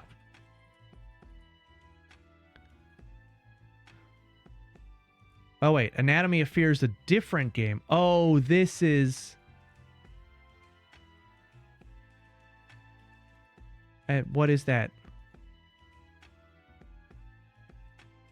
What are these videos? This is the 4-player... Yeah, this is the 4-player one I played with Hawkeye. Oof. Yeah, this game sucked. This is the one where I got trapped I somehow teleported myself under the church or something, and I couldn't get out. And it was the 4-player game where each person had to be doing stuff. Yeah, this was awful, awful, terrible. And and then they had the trench where Hawkeye was like, "Hey, let's run down this trench," and we jumped off the trench into like the abandoned hope all ye who enter here area, and we fell off the map. This game sucks. Anatomy of Fear sucks real bad. It wasn't even redeemable being like awful in a funny way. It was just awful. Helcoming. A co-op survival game. Which one is this? Oh, this was the one I played with Pale. Yeah. I remember this. So this, you have a team where you go in and you need to neutralize a certain number of things. Like if there's gunk on the walls, you have to clean the gunk off the walls. And then you had to activate a certain number of things, and your teammate could die, but you could save them. Yeah. Finn, Pale, and Locke and myself played it. It was a functional 4-player game that, honestly, I think we had fun playing. It was very silly. Yeah, so you had to make progress on doing different things, and there were different tools that you had to take in there in order to deal with. It was like you could have something on a wall and only one tool would take care of that. You could have something on the floor and it was like a different kind of yucky thing, but only a different tool could take care of that. Yeah, it was silly, but we had fun, and it was challenging, and it was in fact decently well balanced. Helcoming, I remember it's definitely like needed polish for sure, but was a good game. We are coming up on the last. Next is Chilla's Art, the radio station. This was a very forgettable Chilla's Art game because it once again focused on supernatural instead of something grounded more in reality. The radio station was a Chilla's Art game that focused on a myth that reading a very particular, I think it was poem, brought the reader like instant death in a horrible way. And so it was all about this radio station where they read this poem on the air and bad things obviously happen. And then you come back to the town around the radio station. You have to put together what happened. And obviously there's like scary stuff. There's multiple endings and whatnot. But the game, it's not connected in a good way. The other Chilla's Art games, you progress through a linear story, and then you sometimes have options to make choices that will affect the ending of your game. But you are very much linear story driven. And then the radio station was like, hey, you have kind of this little town area. You can go anywhere you want. Kind of do it in your own order if you want to do that. And it made it messy. In addition to the fact that you're not working a regular job, that you had to just basically discover things and et cetera, it just was like, the game happened and not a big deal. Are we not in just chatting? Robin, I appreciate that. Are we not in just chatting? I thought we were. Therefore, I would give the radio station, it's a game.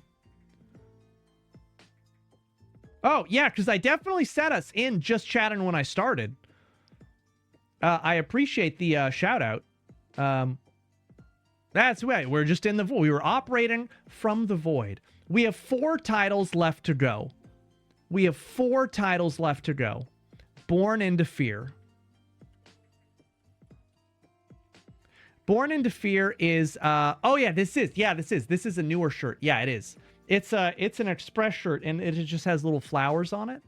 I bought it with a pair of green slacks because the flowers have a little bit of green. It looks really nice. Born into Fear. This is another Just Sauce game. Born into Fear takes place in a rather large neighborhood, and you as the player have to go house to house to house, basically solving small quests in Oh yeah, man, green pants are such a good color. And you have to solve little quests in each of the houses. And the quests are basically given to you by these mannequins. You have the option early on to just go and complete the game early, but if you do all of the quests, you get the true ending. It was a really well done game. The fact that they let you go at your own pace in your own order to these different houses really lets you feel like you're in control. And then there was a patrolling couple of monsters that would walk up and down the streets, and they would try to get you, the dolls. It had a coherent story, a fun mechanic, lots of great jump scares, and again, the ability to kind of go where you wanted. Excellent. I would say that Born into Fear is a great game. I would not say it's a Game of the Year game. I would say it's a great game. Reminiscence. This is the clock one. I don't necessarily remember. Oh, this is this fucking bullshit game. This had one of this had a scare that I still remember. This game is all about changing time, either moving forward or backwards in time. You had a... Oh, is this the clip? Is this the reminiscence? Oh, yeah, it is. Okay. This is why I remember this game. Is that door... I'm losing it. Has that door always been shut in this place? Oh, come on. What's up? Whoa! Yeah. Oh, okay, game. Yeah, that was fucked up, is what I'm about to say. That was fucked up. Yeah, I figured. Yeah. They bait you by turning off the light at the end of the hallway, and you're like, okay, that's where the scare's gonna be. And then as you're walking down the hallway, the hands come around and clap. It was so upsetting. It really scared the shit out of me. And it was such a unique idea for a jump scare. The whole game, yeah, is just based on you setting a clock forward or backward and trying to piece together what happened. I believe that there was, it's set in like the 1940s or 1950s. And it was a neat puzzle game because you were doing a whole lot of time manipulation, not only on different rooms, but on specific objects you could manipulate time. And it allowed you to solve puzzles. And again, free-to-play game, like, it's so hard to be mad at that. It was a great game. It's not going to be a Game of the Year or anything, but it was solid. All right, we're down to our last two. Phasmophobia and Visage. I'm going to do Phasmophobia first. Yeah, and it was free.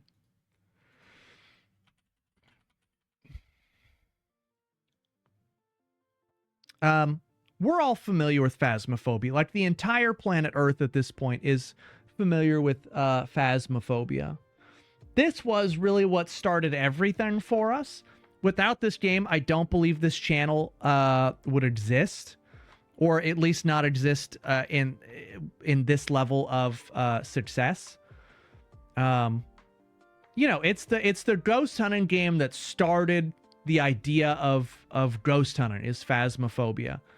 Our entire community has basically been found and created and forged in the fires of random Phasmophobia lobbies. It came out in 2020? Yeah, September of 2020. And has just continued to be a well-updated, well-maintained, and engaging game even across the 4 years. And we've just gotten back into playing it. We'll probably be playing more next week because I have been having a lot of fun with it. The number of hours that we have sunk into Phasmophobia, I think, speaks plainly of how good of a game it really is. Even with all the upset over the years of things that we don't agree with, bullshit deaths, etc., it would be hard to argue that Phasmophobia is not the king, at least, of ghost hunting games, and definitely like the royal, demanding a seat at the royal table horror games worth mention. You're fucked, Zippy. Yeah, despite all the issues and despite the problems we've had over the years, I do think that Phasmophobia is an absolute blast of a game. It's definitely a Game of the Year game. It's definitely an S tier. Like, you don't sink the number of hours that we have into that game and the number of hours that other people have into that game. You don't sink that many hours for a game that's not very good. And finally, our last game, Visage. And so we played this early on, so many of you probably don't know, but I've talked about this now. I think I have like 50 hours in the dive. We've talked about this enough now that I feel like most of you are familiar now with Visage in one way or another. Visage is the only horror game, or one of very few, that you could count on a hand, which left me physically exhausted after playing sessions of it. Like, sweating in my chair, feeling like I had done a full day's worth of labor, kind of tired and exhausted, you know? They're kind of exhausted where you are mentally drained at the end of your session of playing it. This is really the only game to have ever have done that to me. And it does it for a lot of different reasons. Probably the most telling of which is that you are never, ever comfy. It is absolutely, yeah, the most oppressive horror game that I have ever played. And they start the game, like the opening cutscene to Visage is enough for some people to be like, nope, I'm good, and just close out the game. If you go through the reviews on Visage, so many of them just say, I can't play this. I do not have what it takes to play this game. And we did it. And we did it. We beat it. There's never been any other horror game that has captured the oppressive and just fucking triggering on a scale that has never been has never been seen since I have played that, although a couple have come close. I think Ludo will definitely come close, although I don't know that Ludo is going to be this, because so far Ludo has not been oppressive like this was oppressive, because everything in this house feels real. Everything that you explore in this house feels like a real fucking place that you just cannot escape. It's miserable. The parts of this game that are psychological horror don't necessarily feel that much like psychological horror, even though they definitely are. Whether you're doing Rakan's chapter, Dolores' chapter, and a lot of times in horror games, you make your way through a horror atrocity and you come out the other side the victor. But in Visage, they don't even give you the satisfaction of that. Every story that you play through in Visage, of which there are 3, technically 4, but there's really 3. Every story that you play through is bad, it gets worse, and it ends phenomenally worse. Like, there's no up, right? It's just you start up, and then it's just downhill from there. And when you finish the chapter, when you're supposed to be getting like the, oh my God, we did it and revealed the good thing, that doesn't exist. The good thing doesn't exist. It never existed. You were never going to get a good thing. And so, yeah, it's just down a hill of glass shards. It really is, with a fucking, a pool of lemon juice at the bottom to satiate your wounds after you get there. It's tragic. It's triggering. Every like possible trigger that you could have to make someone upset exists in this fucking game in one form or another. It is miserable. And I say that as an accolade. This game is fucking miserable to play. That clip of John Wolfe making that noise, that like inhuman scream, that was because of fucking Visage. That was because of Dolores' chapter in Visage. He didn't even finish it. And I think it was just because all the chapters were not out yet.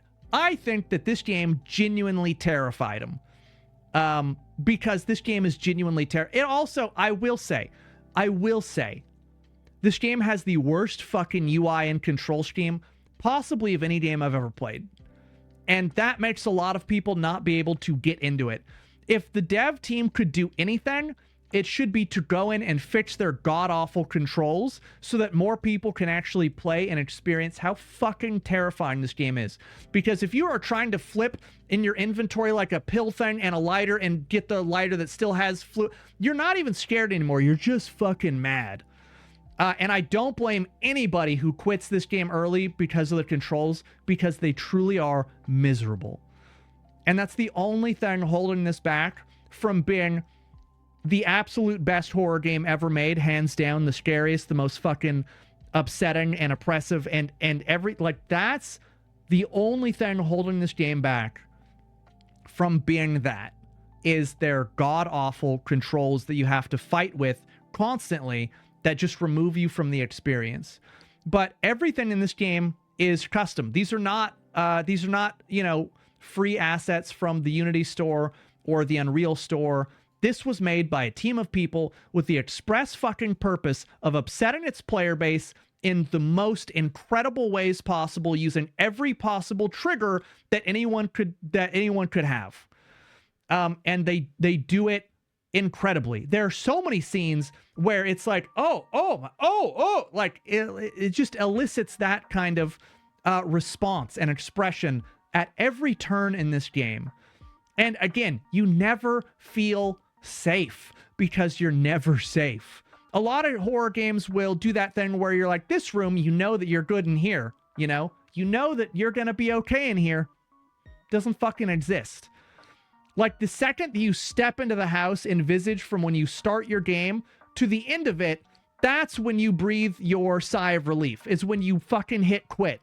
But until then, there is no like, okay, all right, let's take a second here, right? That it doesn't exist. They just keep the oppressiveness on, and the jump scares are put at such key locations spread apart that it's not like you're overwhelmed all the time and it stops being scary. They're like just fucking perfectly spaced so that you never get used to them, so that you're always upset and they're always scaring you. I have nothing kind to say about this game, but all of that is to say that it's an accolade because this game is miserable. We did it over 2 streams, and like I said, I was sweating. I was fucking tired after we played it. There was no happiness to be found here. I've said it and I will say it again. I think Visage is the scariest fucking game that I have ever played by, like, not even a comparable fucking measure. There is not a game that has even come remotely close, save maybe in some sections Madison, maybe. But Madison was not, it was not this. Madison was not this. And so, yeah, it was miserable from start to finish. And that's a great thing to say about a game that its express purpose is just to scare the shit out of you. So yeah, congratulations, Visage, you did it. I really cannot say anything. Visage, yeah, Visage has his treehouse. Let me tell you, I know it looked really great. Nothing good happens in that treehouse. Nothing good happens in that treehouse. Yeah, if you look through the reviews, definitely one of the best horror games of all time. I would like to offer you a hearty fuck you to the dev team, and I mean that in the best possible way. Horror masterpiece. Recommend 1000%. I couldn't finish the game. I loved it. Who do we even play as? You play as the father. You play as the father. Yeah. You play as the father? I'm pretty sure you play as the father, the dad. Because the opening scene, Hugh.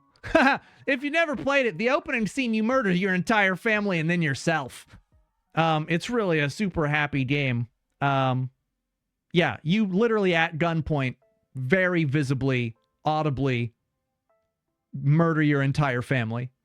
And then you turn the gun on yourself. That's how the game opens. And that's the high part. Yeah. Hello, this is Rose. I just haven't seen you, and I just wanted to call you and see if you're all right. Yeah, that is literally you hit new game, and the first scene in Visage you see is you systematically murdering your entire family with headshots from a revolver, and then turning the gun under your own head and pulling the trigger. And then you wake up in the house. Congrats. That was the nicest that the game is ever going to get. We have to put a ranking on it. As much as I've talked about how scary that game is, I can't even give it a great game rating. I actually have to put it under it's good because it needs a fucking thick coat of polish, mainly around the fucking UI, because the game is unplayable for most people. The main reason why people give that game a negative review is because they say they can't deal with the controls, because they truly are god awful.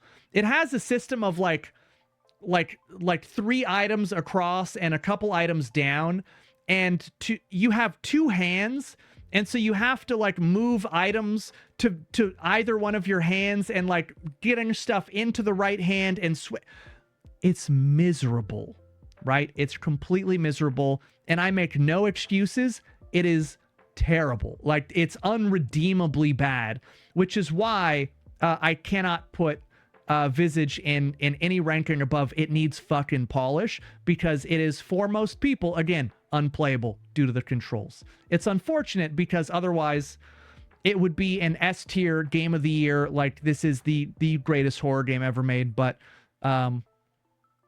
they just, I don't know what they were thinking in designing the controls for that game. It truly, I would invite all of you, if you could play the demo, to just load up the game and try to figure out the controls on your own, because it's a nightmare. It's like trying to put a puzzle together without the box. Yeah, it's like some fucking alien devised the control scheme for it. I really don't know why they decided that was a good idea. Anyway, there we go. That's it. We ranked 160 games that we ranked. It was like 160 horror games that I feel very confident in the ratings that we have placed then. 187. So it took us 2 streams, like 7 hours. But, yeah, and honestly, I could go through my Steam list and add, like, we could do this again. I wouldn't do this for, like, a couple months, but I could work on adding a new one with every game from my library.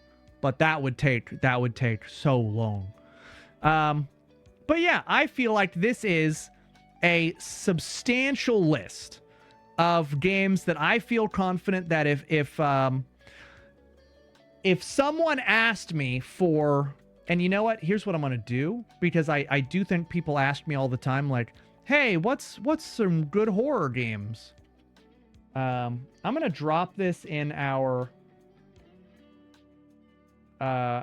games of interest. Here we go. I'm going to put this in games of interest. And I'm going to pin this. I'm going to pin it. So if anyone ever asks, hey, have you played a particular game? Or, hey, do you recommend this game? Then people can point to the pin and say, here's a list of 189.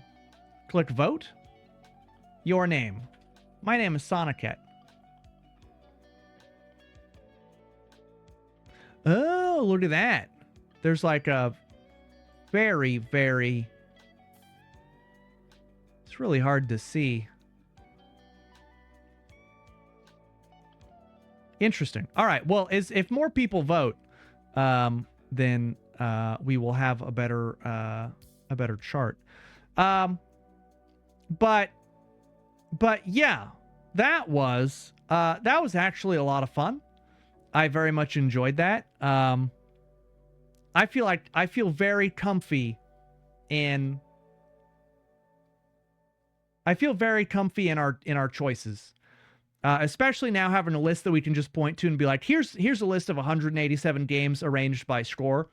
Here's a good idea if you need to go through and do it. Yeah, that was great. My voice is very sore because I've been talking for all this time straight. I think there were some upsets. I think there were some surprises in how I ranked things compared to what you guys thought, which is always good. Yeah,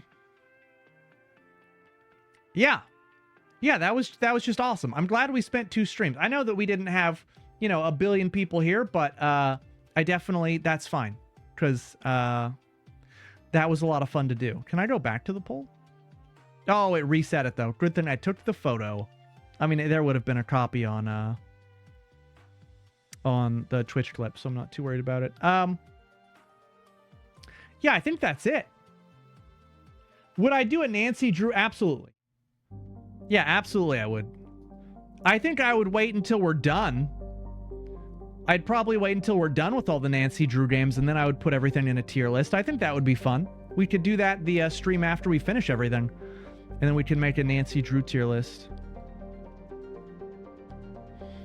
Yeah, someone else did make one before. Oh no, someone made one based on what I said.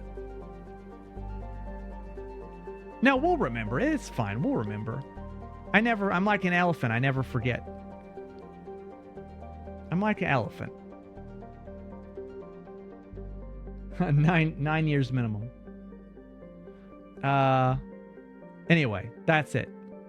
Let's see. It is Friday.